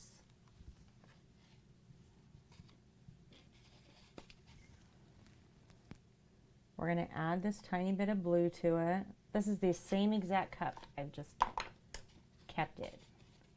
Going to add a tiny bit of that dark blue to it. All right. So we're going to start here in the center, and we're just going to do what's called a tree ring pour.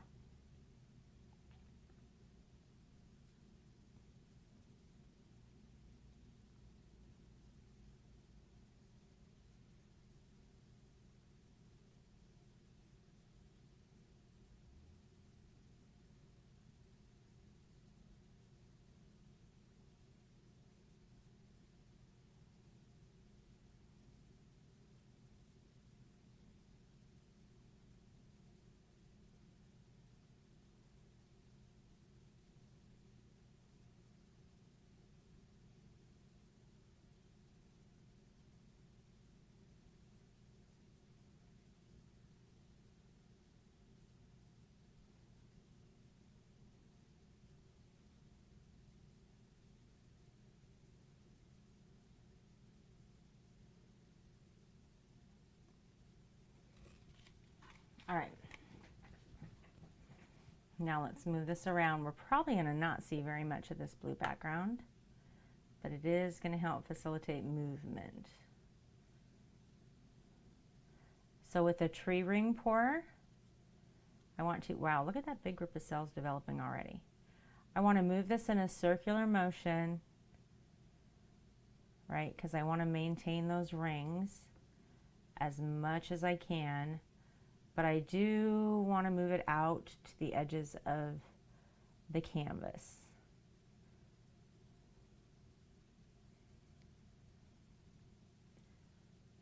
But I don't want to lose those center rings.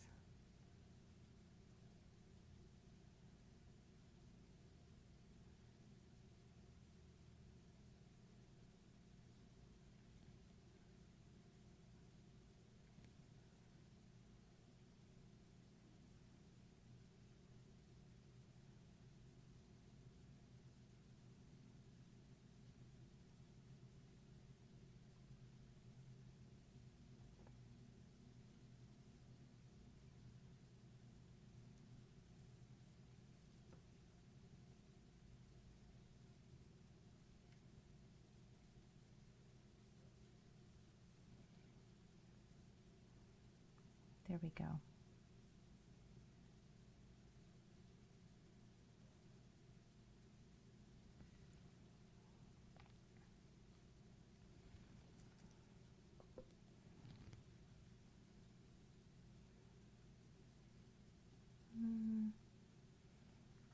I think we can shift this down just a tiny bit more.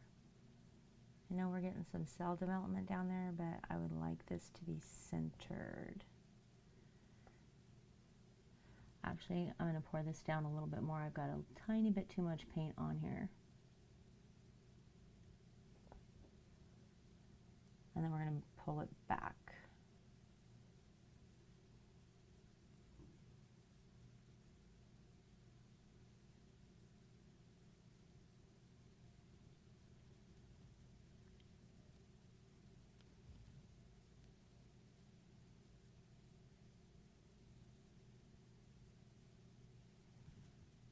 Yes, he did.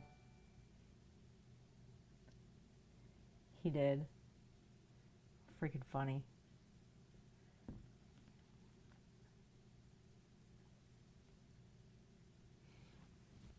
You guys can't really see the definition of the lines, can you?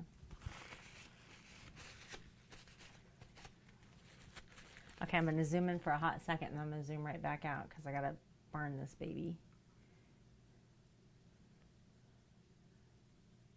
Let's leave it right there.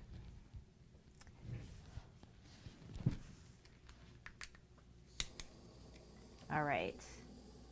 So we want cells to develop around this edge.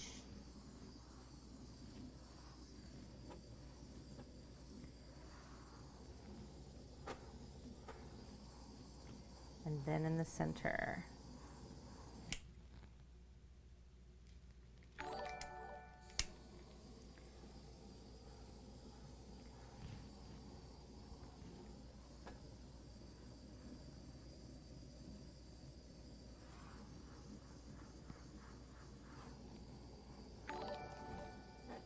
I don't know what's happening. The hosts. Am I getting hosts? It's Fruit Boy and Ocean and Panda. Oh, and if there's another one, I can't see it because I can't scroll up. Hey.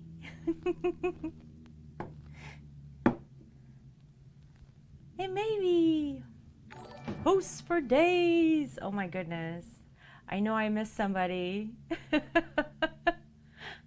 I know I missed somebody at the start. Who was it? Was it you, Bucky? All the hosts, all the hosts. Oh my goodness.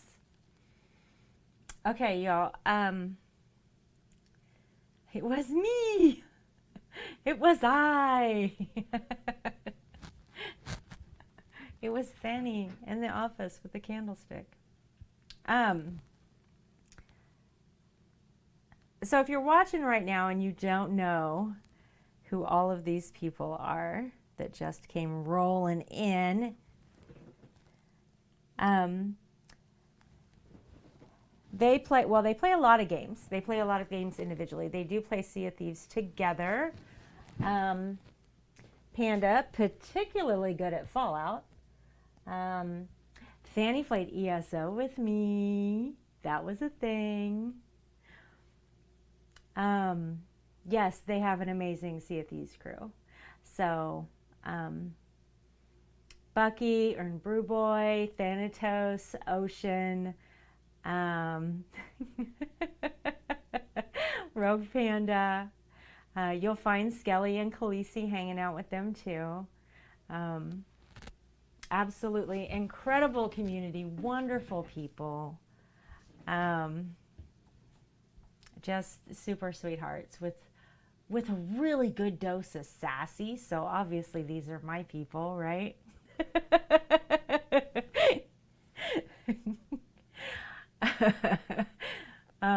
But if you're not following any of those guys, you should be. They're amazing, every one of them. What's really cool is that their little community, right? And then I'm part of the Wrecked by Us stream team, and which is led by Wrecked by Brownie, and then part of the Extremes team, which is led by Raw. So I just kind of, with my own little community, I've just kind of embraced all of those communities and then meshed you all together. Like, kiss yourself, right? You have to come love one another together because we should all be together. So that's my goal, right? I'm going to mush you all up together until you're one big fat community. Yes, like this, right? This will be the Sea of Thieves, and over here will be Fallout, and this will be Scrap Mechanic, and over here will be... and I will mush all the things together. Yeah, because you guys should know each other. You should have fun too. You all deserve to have good people around you. All right. I gotta find something to prop this up on. I'm gonna pop them on these and hope for the best. Because I still need more cups. Am I out of cups? I've used so many. Look at this mess I've made, you guys.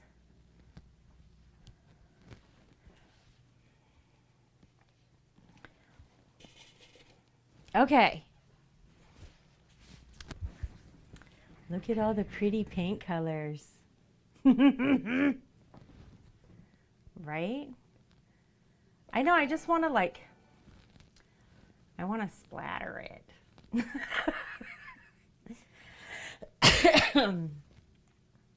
Oh, Sweet Emerald Heart is following. Thank you. Welcome. This looks like you're mine. Touch it. Poke. You want to see something cool I can do? Look what I can do.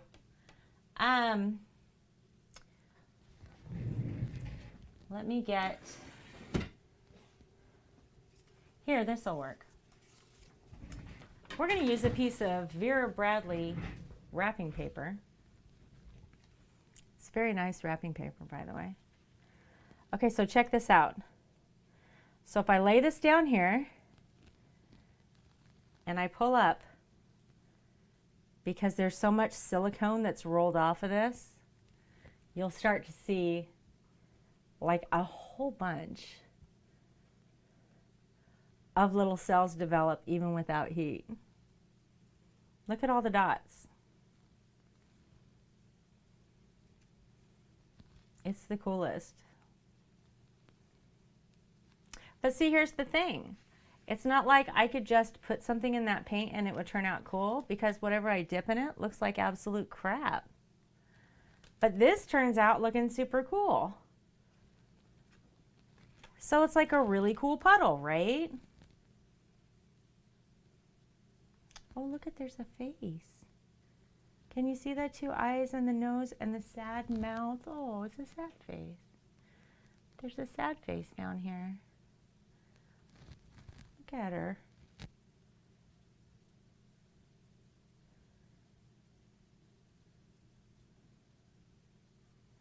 Right? She needs to be happier. You need to be happy.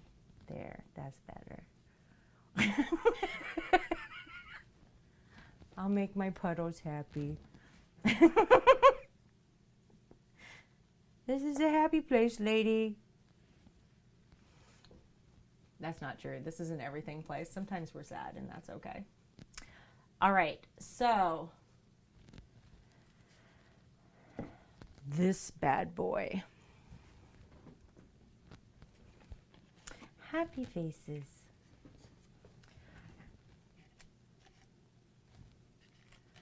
All right. So we are going to pour paint into this. This is the one technique that I have not done yet tonight. And I want to see what kind of effect it has on a dirty pour.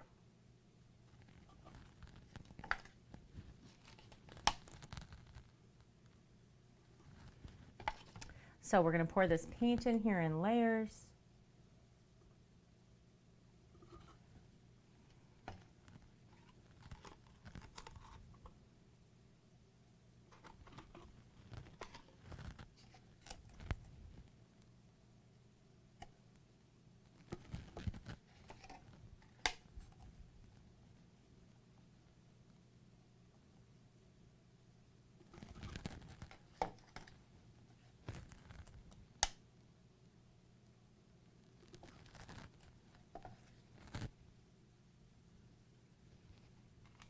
Where's that?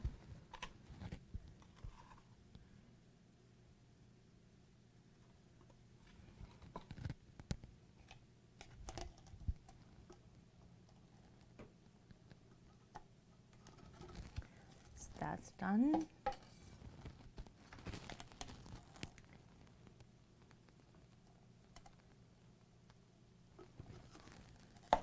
Brown's almost done.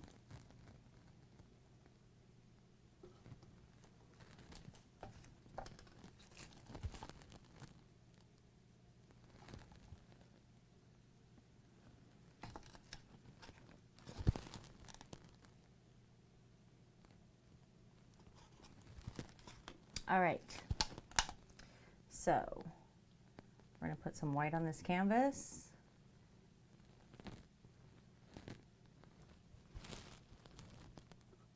Pour some white in there, quite a bit.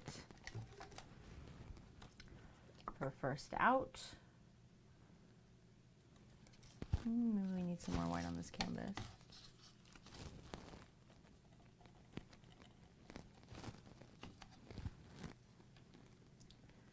We want it pretty coated, right? I want really nice free movement on this canvas.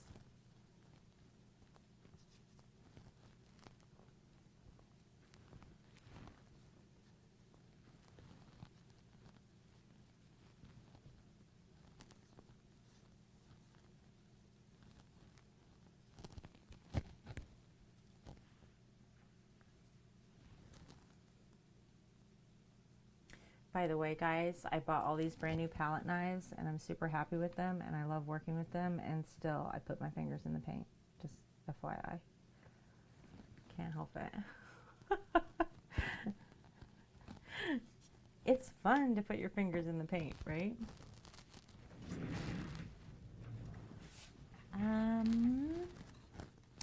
Where is the lid to this?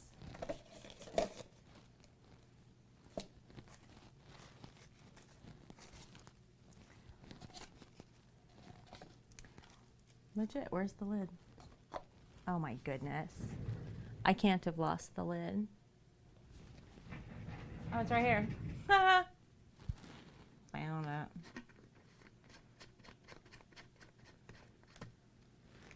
Okay. So I'm curious how, if I put paint in a dirty pour and then I bring it here, how it will come out. Will this just mix it all up?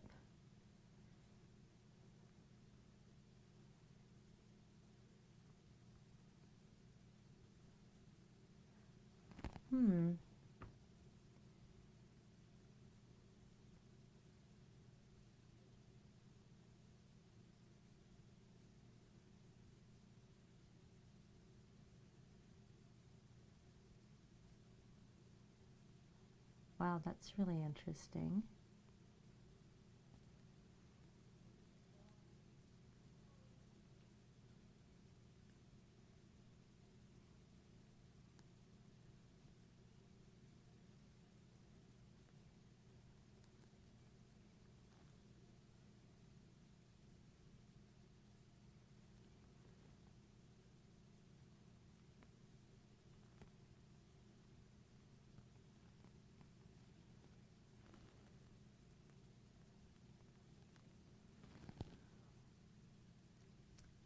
This is a lot of control for a pour.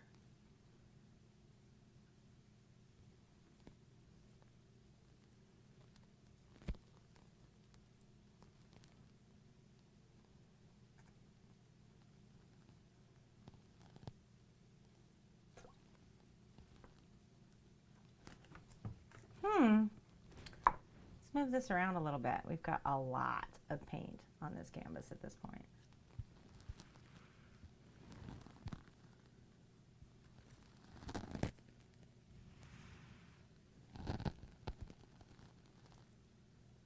Like a ton of paint on the canvas.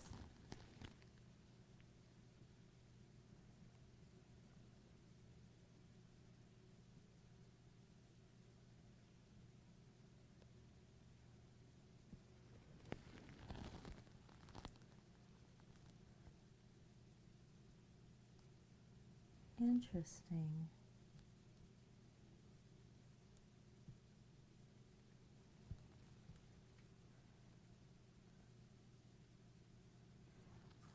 So you get this very marbled effect, right?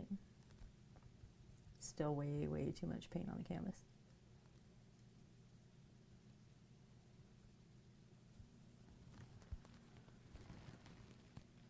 Marble work, yeah. Yeah, it really does. You get this nice marbled effect. But you have the option to control the pour this way. Right? So if I wanted to run this like this, I know y'all get mad at me when I destroy stuff you like, okay? It's a test canvas for a reason.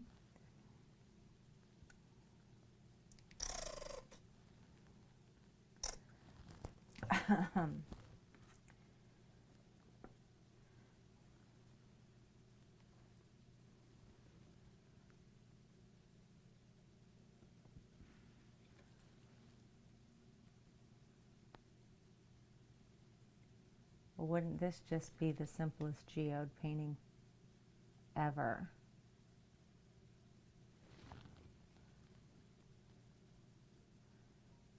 It does muddy the paint as it sits there, and once you set it down, it muddies it up a little bit.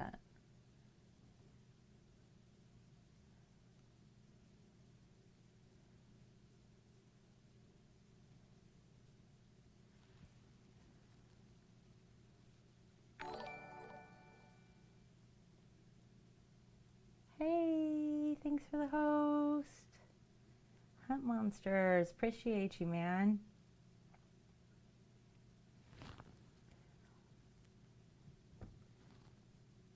I think I'm going to move that back just a little bit more.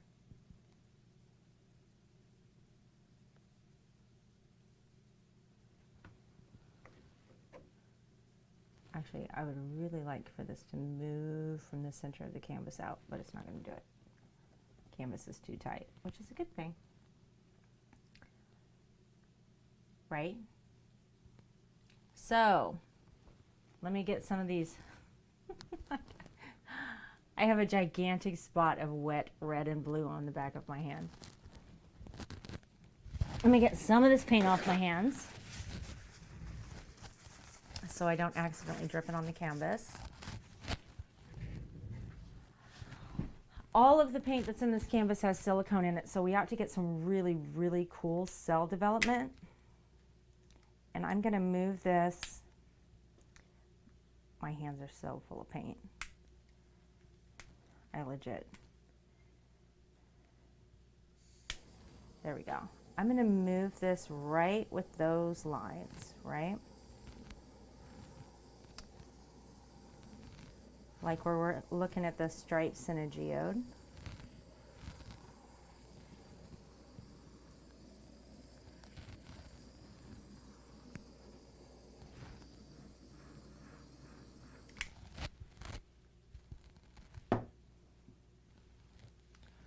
Let's see if we can't pick up some nice details there.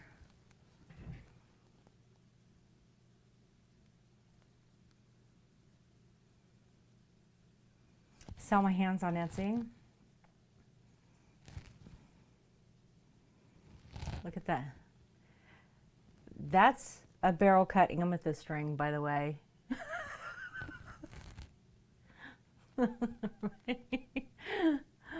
My poor wedding rings.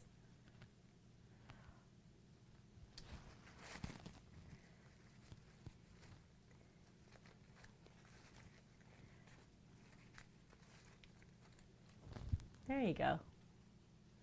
See? It was pretty once. I know, right? That's what rocks are for, is to get dirty.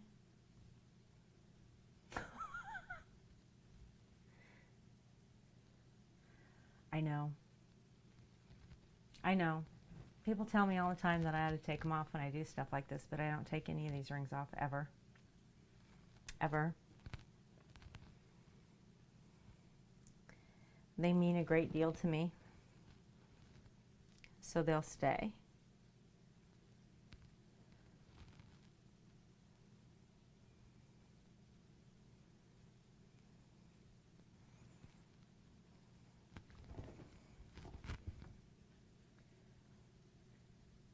Right?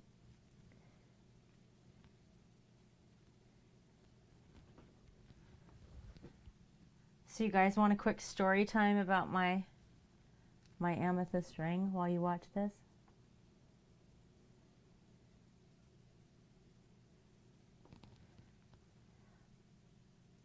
Yeah, definitely. My wedding ring has been through it. I do everything with that ring on my finger. It never comes off. Okay.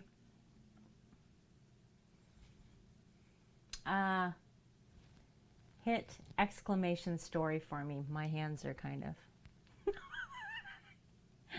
not able to do it. So messy. I think anybody can hit it, can't you? Or did I set it up for mod only? Did I set it up for mod only? Arg. I'll change it. Anybody should be able to do that. Okay, story time. Once upon a time. That's right. Get comfy. Everybody take a seat in the studio. Here we go. When I was 16 years old, Sergeant Squid, I was in a place called Ron's Coin and Book. And it's a comic book store, right? But they buy and sell gold and silver and stuff like that. Coins, whatever. So I was standing in there. Don't even remember why I was in there. And a young lady came in that obviously had some kind of issue. And in her hands was a little box full of jewelry. And she was trying to sell him to the guy who runs the store. His name's Joe. Trying to sell him to Joe, right? And Joe's like, well, what do you want for him? I won't buy him for the stones or anything, but I'll buy him for the gold weight. So he bought this ring, which looks awful, okay? He bought this ring for $54. This is in the 80s. And I asked her where she got the jewelry from, and she said, it's my mom's. She's a blankety, blankety, blank. Anyway, she'll never know they're gone. And it occurred to me that this young lady was probably selling all of her own mother's jewelry for drugs. And it really, really hurt my heart because it was blatantly obvious that this ring was already an antique back then, right? So I said, Joe, I want that ring. And he's like, what? I'm like, I'll buy that ring for what you paid for it. I'll give you $54 right now. And he's like, that's not how this works. And I was like, that's how it works today. So I sat there and argued with him and picked up the ring, put it on my finger. It's never been sized. It's a perfect size 5.5. And I was like, this ring's supposed to be mine. Because I'm going to honor that woman's mother because she can't. And that's okay. She's in a place in her life where she can't. I'm going to honor that woman's mother. This is her inheritance that I'm going to hold for her, and I'm going to wear this ring. And he was like, do you? He did not care at all. I was like in tears, walked out of the shop, went home, wearing this ring that I couldn't afford to buy, right? And so this ring is in every picture of me teaching our children how to walk. It's in my wedding pictures. It's in all of our anniversary pictures. It's in all of our date night pictures. It's in all the family pictures that are me. If my hand is in it, this ring is in it. So this ring has lived an entire lifetime with me. But what's interesting is that when we moved cross country, I had it appraised. This ring, the amethyst, is actually called a blood amethyst because it's almost red. And, oh, Ocean. It was dug out of a German mine that closed in 1918. It's barrel cut, which is a cut that they don't do anymore. This ring was probably created custom.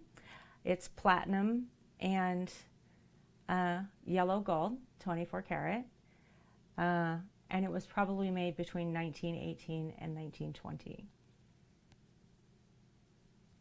Yeah.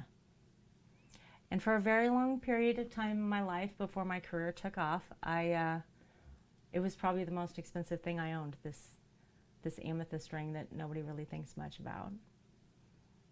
But it's never left my finger. Because somebody's mom, who's ever mom, deserves that. And my children have argued and argued over which one gets this ring. So, here's the upside of the entire story. I had 3 children. There's a custom jewelry maker in 2 towns over from me who has agreed to craft 2 more of this exact same ring. So someday, all 3 of my daughters will wear my ring. So that's why it never leaves my hand.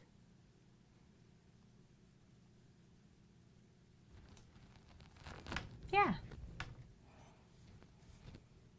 The end. That's my story.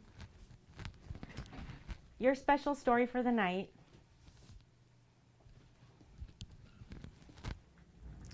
All right. Of course. Oh, poor Hunt. I'm sorry. I'm not trying to make you all cry. It should be safe here. You should be able to tell. You should be able to tell your stories too, right? You should be able to share. If we're going to really be a community and really be together, then we should have stories. That's why we have story time. Oh my gosh. Okay, so 2 of them are stuck and I'm holding 2 of them. Oh, it fell off. You think I can make it to the table? I can make it. I can make it. Oh my gosh, I almost didn't make it. Okay. Yay! Look at the mess. I really wish I could make something with this stuff. This is so cool. Look how pretty it is. Like, doesn't it just make you want to play with it? We can make swirlies.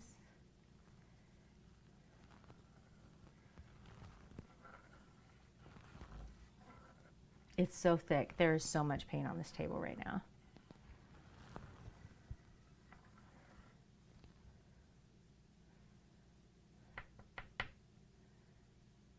Seriously. It's so messy.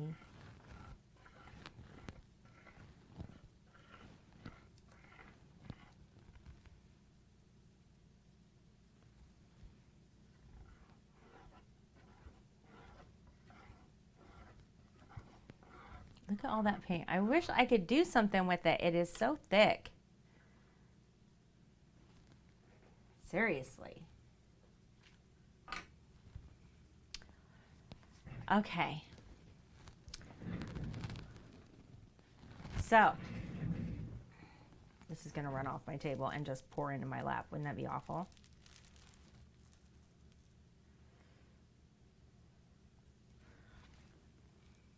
We'll make a wave of paint.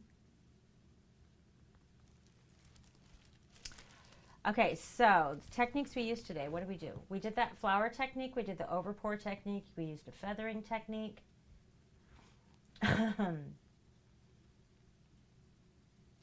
We did the 2 canvases that we needed to do for those vinyl overlays.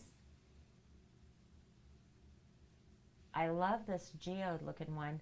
We're going to paint that geode one. The feathering technique. So we feathered this one.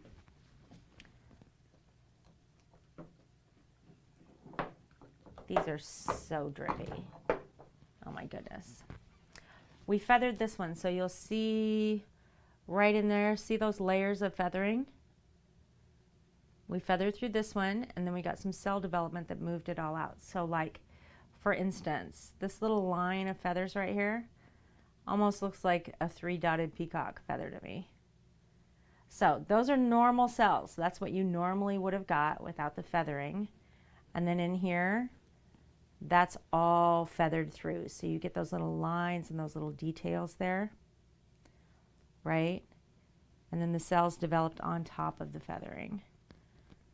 So you get all kinds of other details. And then again, over here, this blue, which is gorgeous, is not feathered.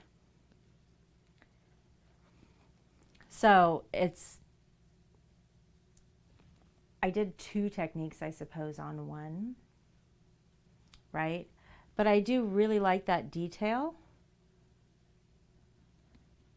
I like that movement. And it really gives it a cool depth, right?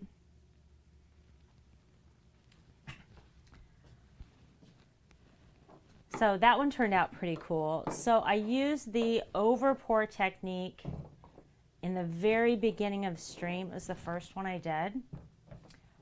And with that technique, it almost looked like this painting was going to be a flower, right?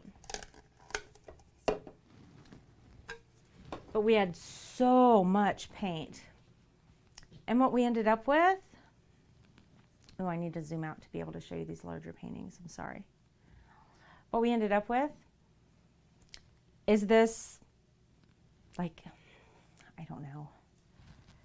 It doesn't go that way. It goes this way. But it's got this gold shimmer through this. Can you see that kind of iridescent metallic look to it? Because when it's flat, it doesn't look like much. But it's got some wicked shimmer to it. And then it's got this really cool, if this doesn't look like feathers, I don't know. Like, it looks just like thousands of little teeny tiny bird feathers just lined up on each other. And it's all the way along this side. And then as you look in here with this gold, it's just layers of color. So we got like a really cool effect. Completely not what I expected at all. Right? So I really, really like it. I do think that this would be really, really cool with a bird overlay. So if you look here, you can see like the long beak and then the head. You come here, this is the wing, this is the breast, right? And then back in here you get your tail feathers. Do you see it?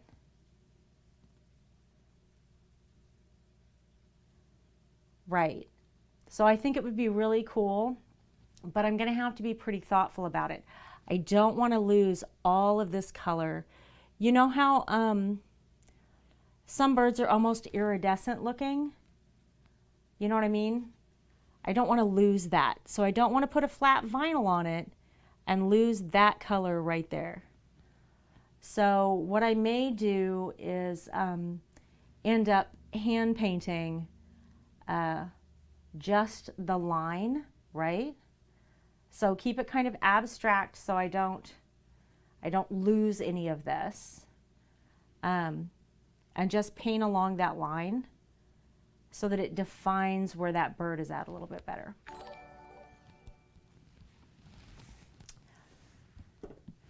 And then we have this one. This is the second flower technique that we did. And again, we ended up with a ton of paint. We also ended up with incredible cell development.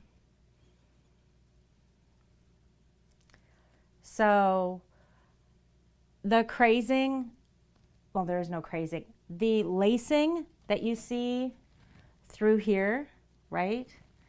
Those layers are so nice. This kind of gaseous planet looking, right? And then again, we've got more of this feathering over here. And then it's really bold down here at the bottom. Like it almost looks like it's erupting up, which is super cool. And this one I honestly think I'm going to leave. But it's so strange because, again, there's a feather. So if you look here, does this not look like the eye of a peacock feather and then it comes all the way out with all that color?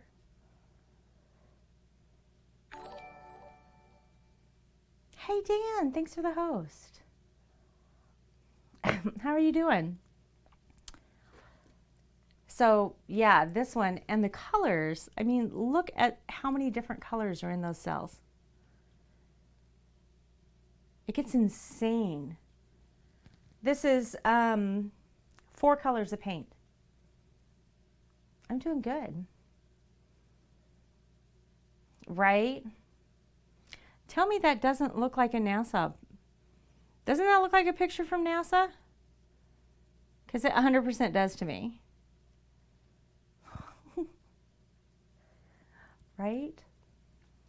So these are in, maybe these are in your colors. This is red, yellow, black, and white. Those are the only colors used in the painting. Right? And they're true. I use true red, true yellow, right? So they're true.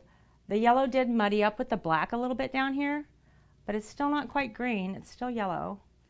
But that red and yellow stayed really true, which is surprising because there's, like in through here, you'll see some greens, and here there's some greens, but on the edges of all of it, that color stayed really true, which is pretty cool, right?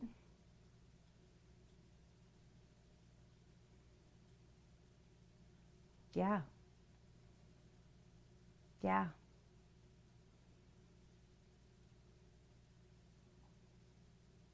I would never have guessed that this painting was going to turn out that way at all. Ever, ever. Yeah, you're right. You're right, Hunt. And then we have the 2 11 by 14s that are gonna have, I made specifically to put a a vinyl overlay on them. Did you all see that part? Dan, I know you didn't. So these two,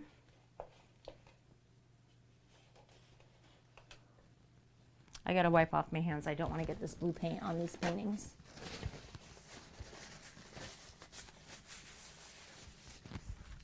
So these two paintings I painted as companion pieces, okay? So they were painted to go together.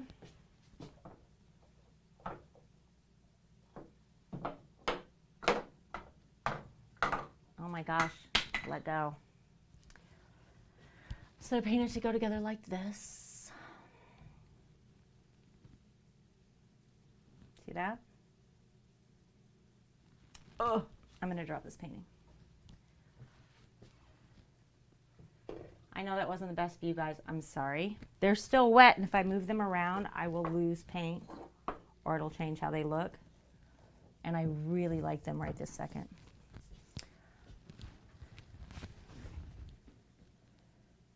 You're modding. So those paintings, hey, Celtic Nights hosted, thank you. Those paintings were made specifically for this vinyl overlay to go on them. So this won't exist, obviously. This is just me essentially sketching, but this overlay will go over the top of both of them. The light brown and white part that you saw will be on this side of her, and then all of the grays will be on this side of her. And then she will be mirrored with another one on the other side.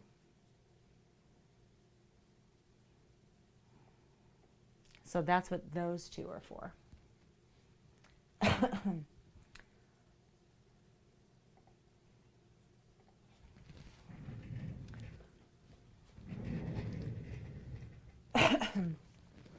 my goodness. So we did 7 paintings tonight.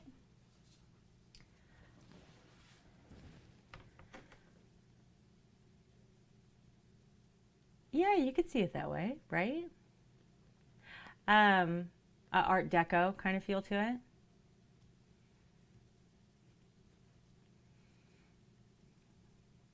Looks a little 1920s top of the Chrysler building kind of look, right?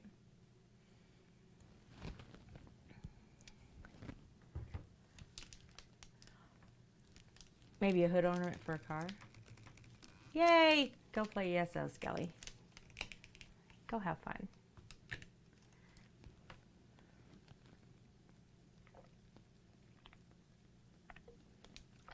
Oh. So,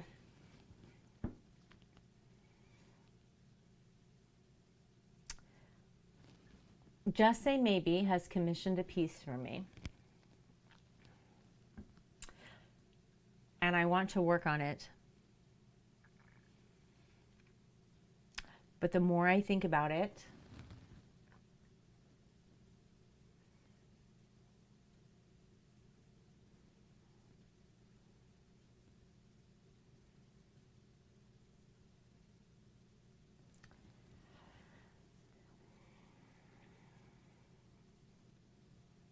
I think that that's a painting that I want to do all by itself on a stream. It's a very important painting. I'm extremely honored that she asked me to do it.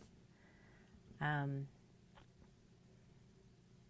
I want to figure out exactly how to orchestrate it so that it's right.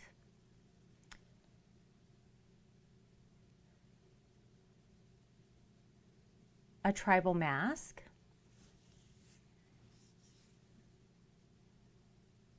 You mean with an acrylic pour on it? That would be really cool. That would be really cool. In the Discord, there's a channel called Ideas. Would you put that in there for me? Like at any time that you guys have ideas of, hey, this would be cool to make, put it in the idea channel. It's just a constant stream of me saying, I want to do all of these things and then dating them when they're done. So yeah, anybody at any time can put stuff in the ideas channel. And then,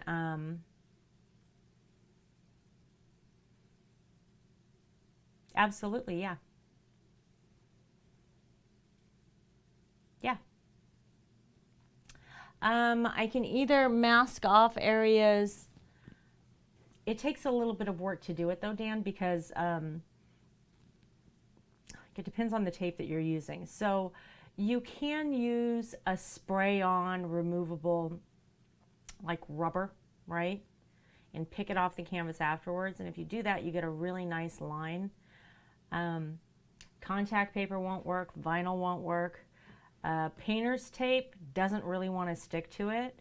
If I use a spray-on like Loctite adhesive to paper, I can adhere it to the canvas, but I struggle getting it off. So if I use Loctite on waxed paper, I can peel off the wax paper, but not the Loctite from the canvas.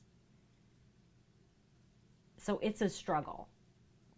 The best I have come up with is to use contact paper that is not adhered to the canvas, take painter's tape, trim it perfectly, like cut up every little piece to be whatever design you want, adhere the painter's tape to the canvas so that it comes off, and then at the point that you paint or you do an acrylic pour, you put pressure on it with your hand or something else to get it to stay on the canvas in all the parts, because the paint will just come right underneath it as soon as it can.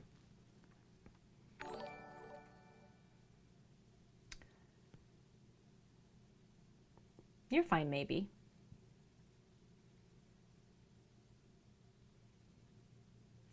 Raw is hosting. How is Raw? Picked a good time to show up. We've made all kinds of messes.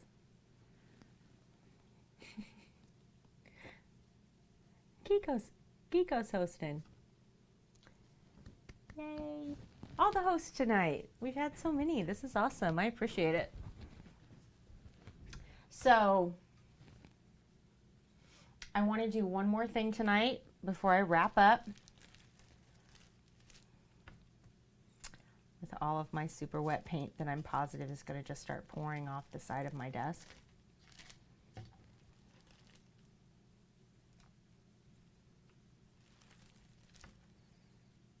It's so messy. It's so gooey. And there's so much of it. My gosh. So much paint. It's not like it makes a pretty color when it's mixed up either. It's kind of sad, right?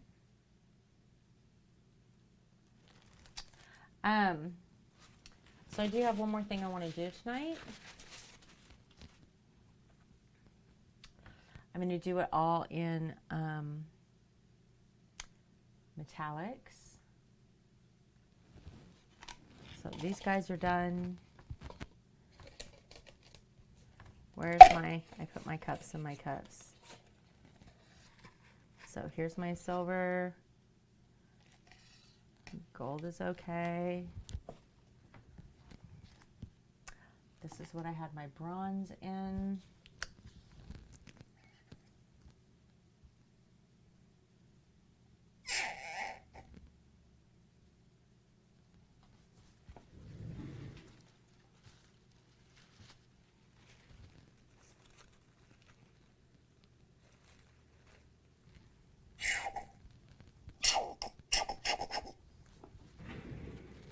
I need a garbage bag up here.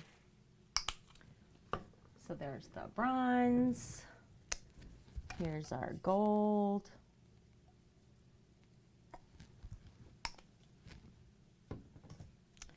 Here's our silver.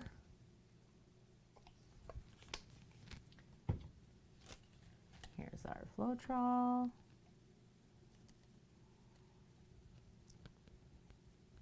Gonna need a little more of that.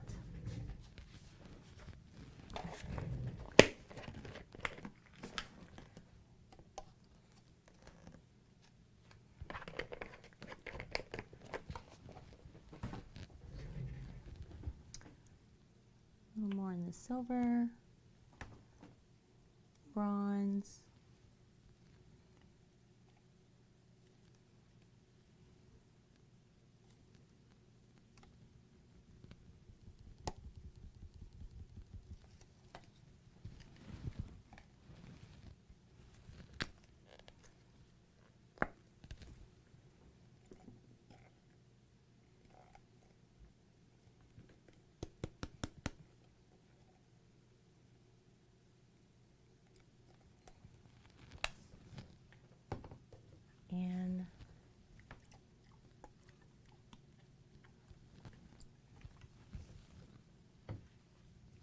and get these stirred up.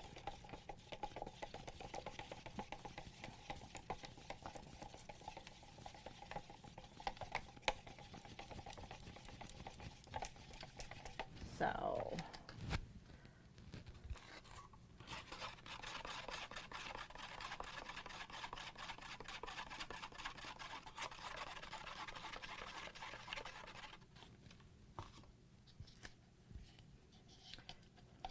I'm doing my last canvas.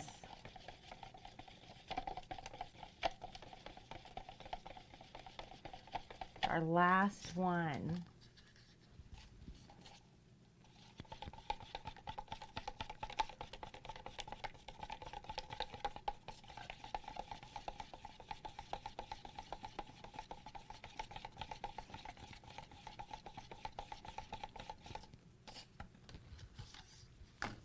So I am going to mute for a second. I'm going to grab a garbage bag, pick up part of this so it's out of my way so I can do this last canvas, okay? Give me just a second, guys.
You can't hear me. November Falls is hosting. Thank you, thank you. I love it. Love all those hosts. It's the nicest thing.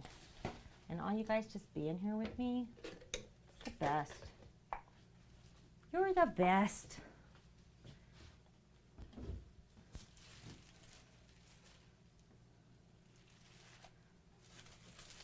Pretty much convinced if I don't pick this up, I'm gonna pour it on myself because there's way too much here.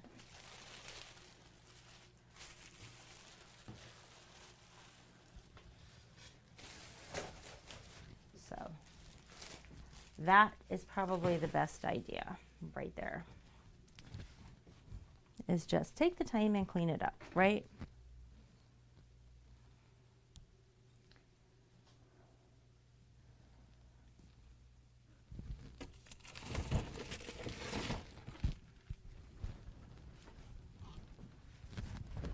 Okay, so for our next trick, hey Rocky, watch me pull a rabbit out of my head. Y'all are probably too young for that, right?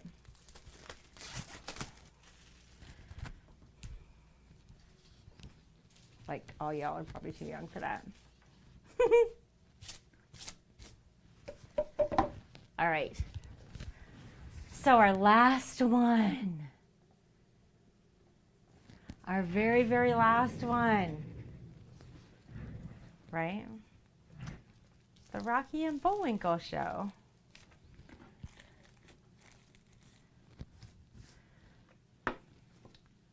So, I want to do an over pour with this little guy that's got this cool little metal lid, right? It's got a really big round right here.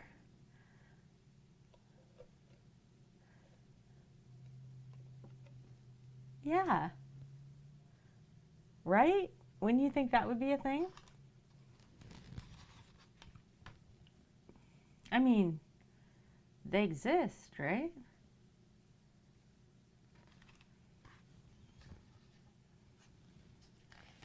Like, they're out there somewhere. My camera's blurred? Why?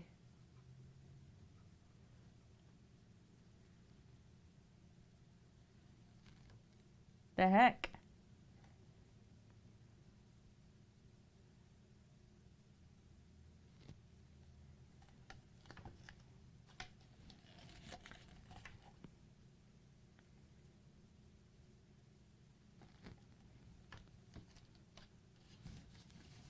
I can probably take these sticks out of here.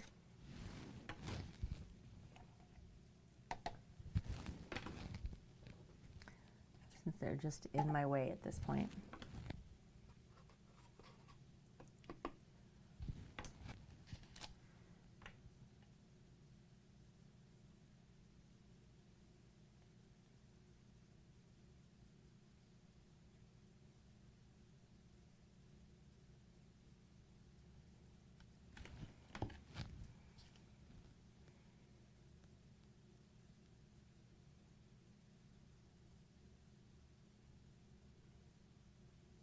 Here we go.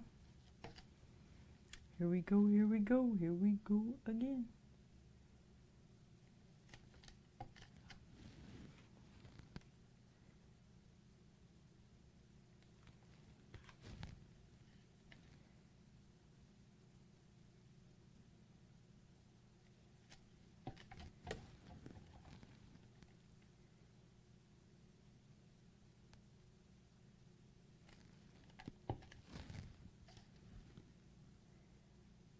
I love just the metal colors, white, black. I like it simple. That's not what I wanted to do.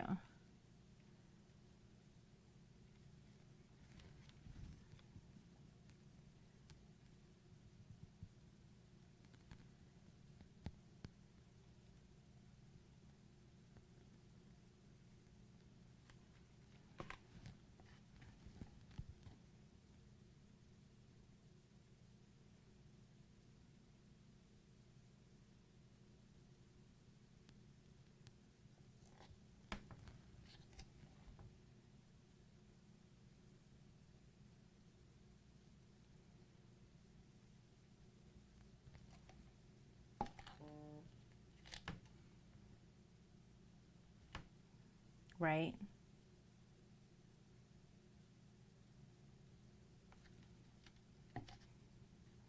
They really do.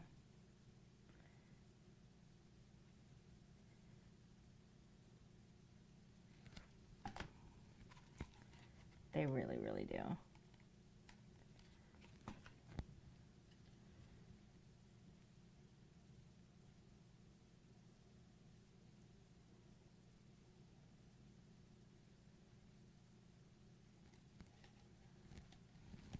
All right. Those are done.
It does, doesn't it?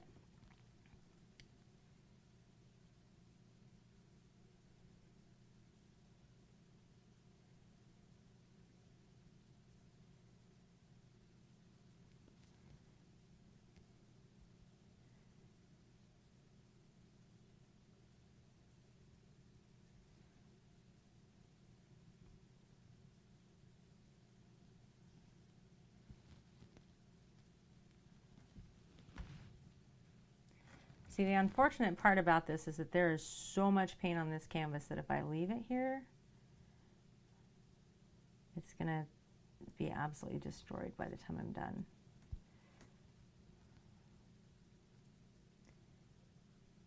Absolutely destroyed.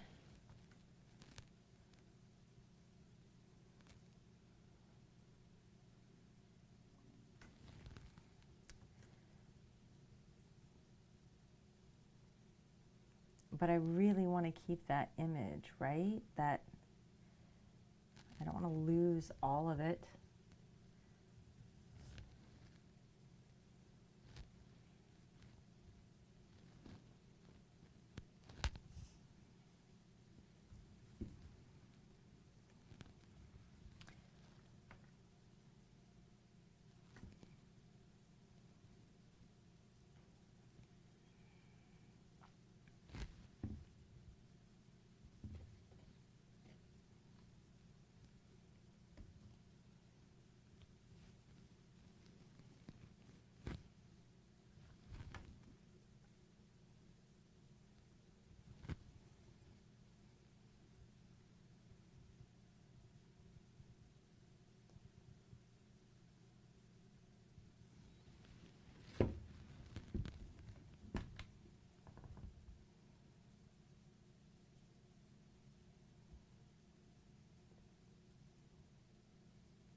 Well, here's our flower. I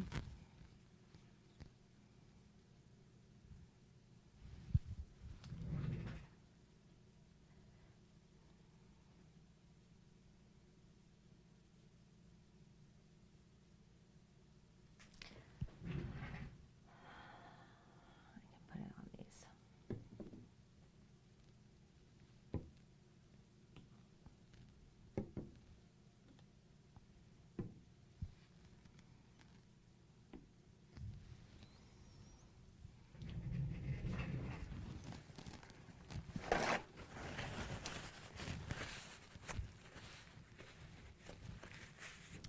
Yeah, see, the thing is that the depths of those metallics, because there's no gray in it, it's silver, right? It looks gray right now, but it's not.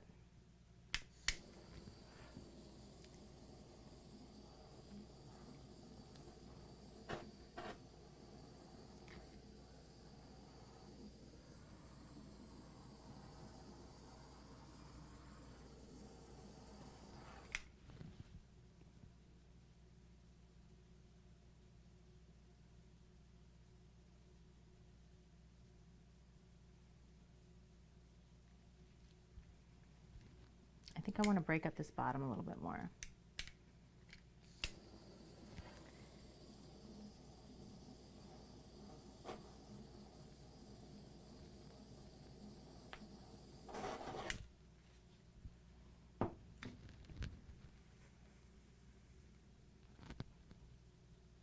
That's nice. It looks like a tribal map.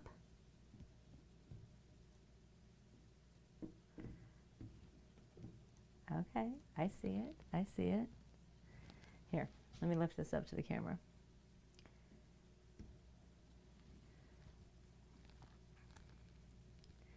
Look at that swirly little center. And then that gold and bronze. There! See the light catch it?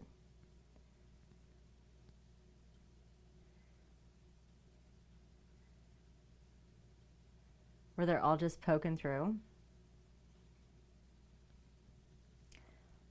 Super shiny. Yeah.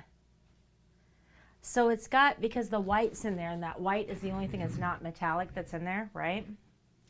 So that white clouds it a little bit, and then you pick up this metallic shine underneath it, and that silicone starts to push that through, and then you really see like hints of shiny throughout. I like it.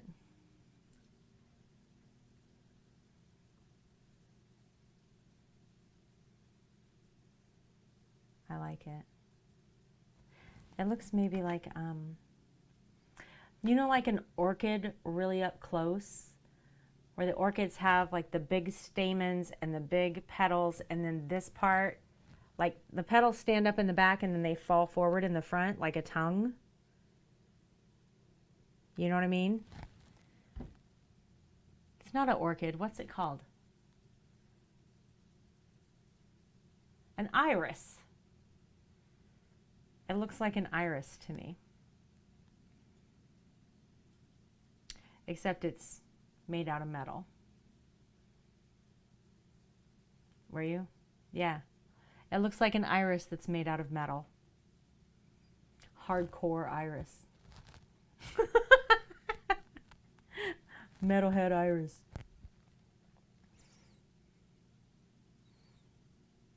Yeah, like it really looks like an iris to me. I can see the map too, where there's roads, and I can see that too. Steampunk iris, right?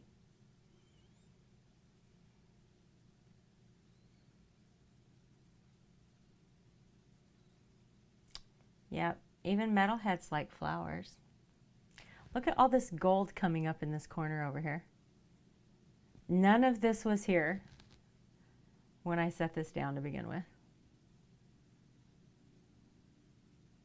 Like, where are you coming from? What are you doing? Right? Same thing down here. Do you see all of this great big cell development coming down here?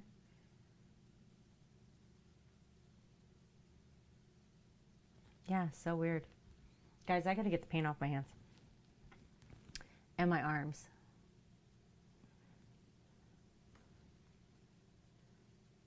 Look, I'm such a mess.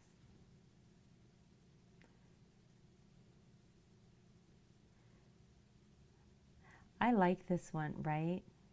You gotta live it, breathe it, feel it. Gotta just let it take you where it wants to take you. I really like this one. I like this just like this. This is really gorgeous to me. Same thing with that yellow and red planetary. That thing is amazing.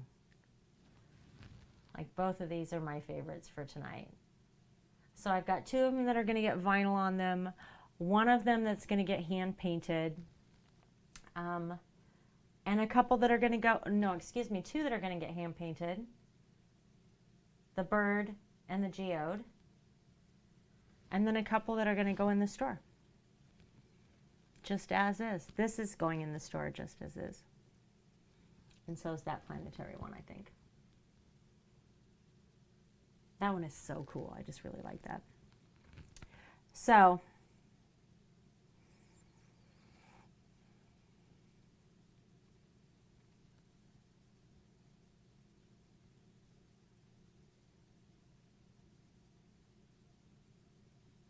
yeah, I may even like name this one Heavy Metal Iris. I really like it. Right? Right. Yeah, I do like that one.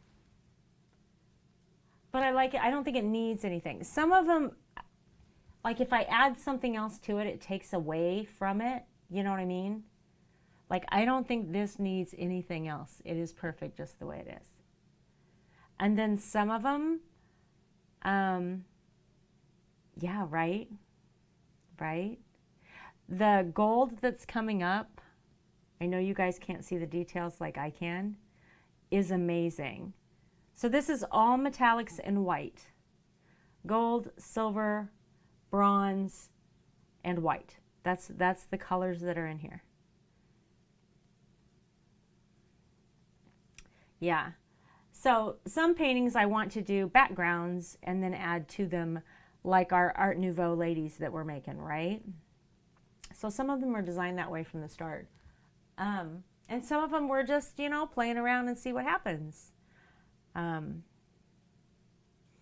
this one in particular, I wanted to create a painting with the matching little lidded jar, right? So that was my goal. So I used this jar to create the painting, and then the jar is painted as well. So this jar will get stripped out all along the ribbing for the lid so that the lid will still fit on it. This lid will probably get painted and we'll have a vinyl decal put on top of it to finish it off. And then they will go as a set. So you'll have a little lidded jar that you could put iris in if you wanted, and the painting. Yes. Okay, give me just 1 second. Yeah, so those will go together. I can't pick that up because any way that I pick it up, I'll put fingerprints in it. So I can't really show you that. I took off most of the paint off the bottom because I want it to lay flush, and I'm probably going to end up sanding it down anyway. So give me just 1 second to get cleaned up a little bit, guys, and I'll be right back.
So y'all, pro tip.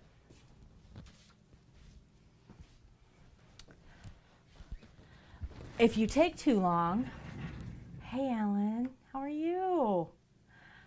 If you take too long to wash paint off your hand, code green or yellow.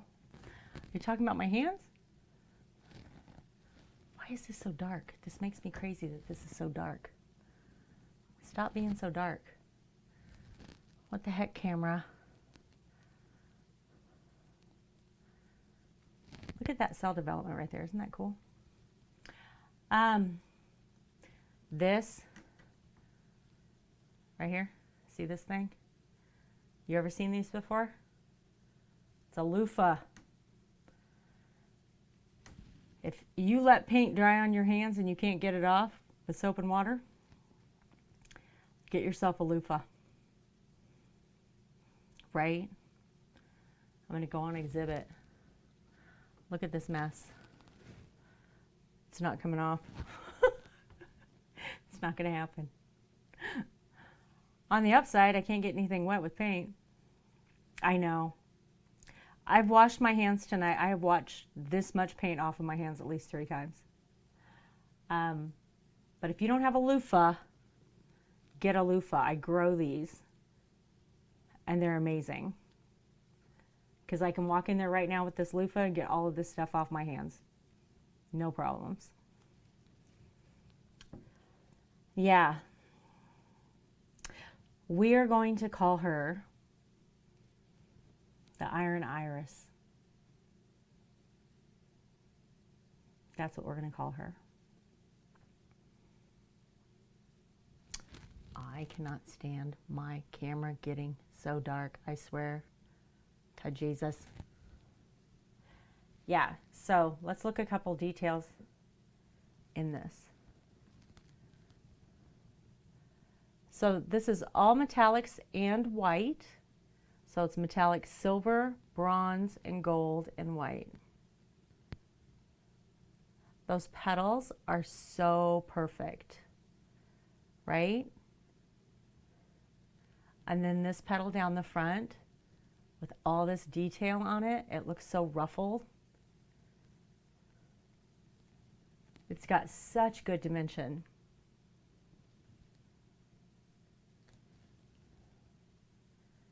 Yeah, it's a wicked close-up, right? You can't really, so while the paint is wet, you're not going to see the shine that's under the paint. So with the white, it's clouded this silver, and I can see this little shimmers of the metallic underneath that cloud of white all over. But they're a tiny bit darker around these brown stamens. See how there's that little dark bit there? And that shimmer? You can just barely see the metallic flake in there, right? And it did the same thing over here. So it's that darker silver with that lighter metallic around there. And the same thing on this petal. So when this dries, you'll get this really, really cool effect of that shine underneath the white, right? So as the light in the room hits it, you'll just barely catch these little hints of that metallic in there, which I love. So yeah, she's pretty. I like her. Although I gotta say, there's a few of them I like. So tomorrow is Thursday, and on Thursdays I don't stream on my own channel. I volunteer for Creativettes. Oh, Ellen, thank you. Appreciate it. So if one of you wouldn't mind hitting exclamation Creativettes, that's CREATIVETS. Can you hear my cat? Thank you, Skelly. I think that's it, isn't it? Doesn't that pull up Creativettes? No. Why? Creative Vevettes. It's not that either. She spelled it right. It's not there. Arg.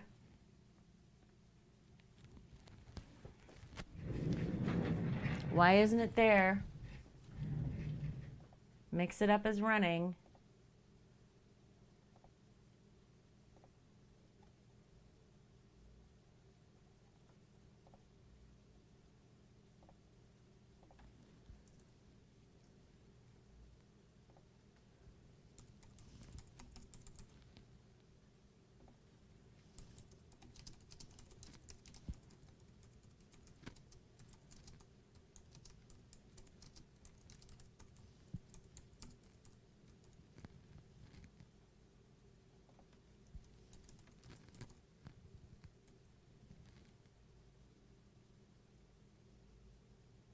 We're just going to make it.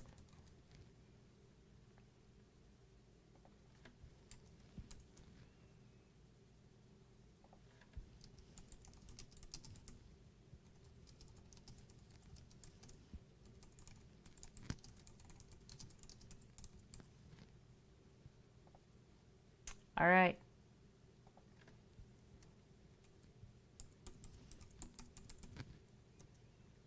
Boom.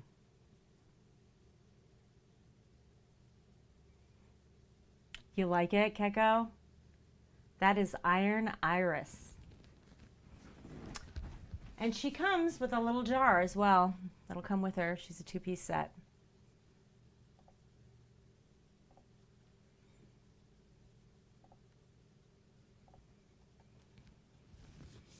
So what we're looking at here is the design for 2 of those. This zebra stripe business is just me mocking up paint. These will be vinyls that I will be placing on 2 of those 11 by 14s, and they will mirror one another. So when they're finished, they will look nothing like this, but something like this. There are the 2 that have all of the grays and silvers on this side, and then the whites and browns on this side. So those were created specifically for this design. So Thursday I'm on Creativettes, and we're going to be doing a couple more acrylic pours there. I'm going to attempt a blue background feather pour, a white background feather pour, and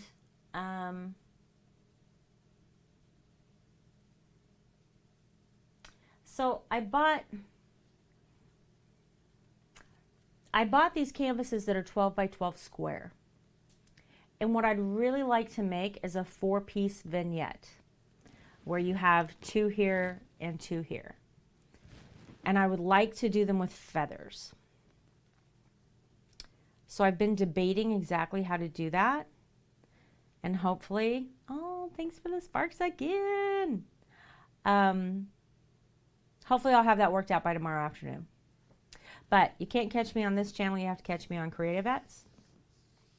And you can always join my Discord so you know what's up, because I do usually stream another day or 2 a week, but it varies because my schedule is insane. So coming up in the next week or so, I have a commission piece from Just Say Maybe that is a piece honoring her mother. I have the winner of the sub giveaway, their piece to do, and that the details of that will be hammered out on Friday. I have a brand new tier 3 sub, and that sub gets to ask me to make anything or can purchase anything out of the Etsy store for free. So that'll be hammered out this weekend as well. And then I have one more private listing in the Etsy store just waiting. And we're going to work on probably the beginning of next week getting our cosplay guns, the unicorn headbands, and the beginnings of these paintings put up in the store. So, lots to do. But it's wonderful, and I am so grateful, so grateful. I cannot tell you, I just put paint all the way through my hair. I cannot tell you how much it means to me that people are commissioning me to do memory pieces of their loved ones and trusting me with that.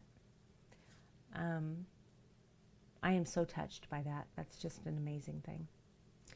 So I just want to say thank you so much to all y'all for being here. Just being here is not a just, okay? That's a big deal, and I appreciate it. So I am going to hop off here. Let's go find somebody to host. Let's see. I like to rotate through, so who hasn't been hosted for a minute? I know who we can host. I know who we can host. Okay, Khaleesi. Khaleesi. You're here for the host. Ellen with more sparks. Oh my gosh, thank you. We're almost at 225 followers, guys. That's awesome, I just noticed that. So we're gonna host somebody really, really cool, and you guys have probably seen him in this stream before. So let's go do that, okay? And hopefully I'll see you all tomorrow on the Creative Ed stream, all right? So thanks so much for being here again, guys. Super appreciate it. Let's go drop some love on this guy.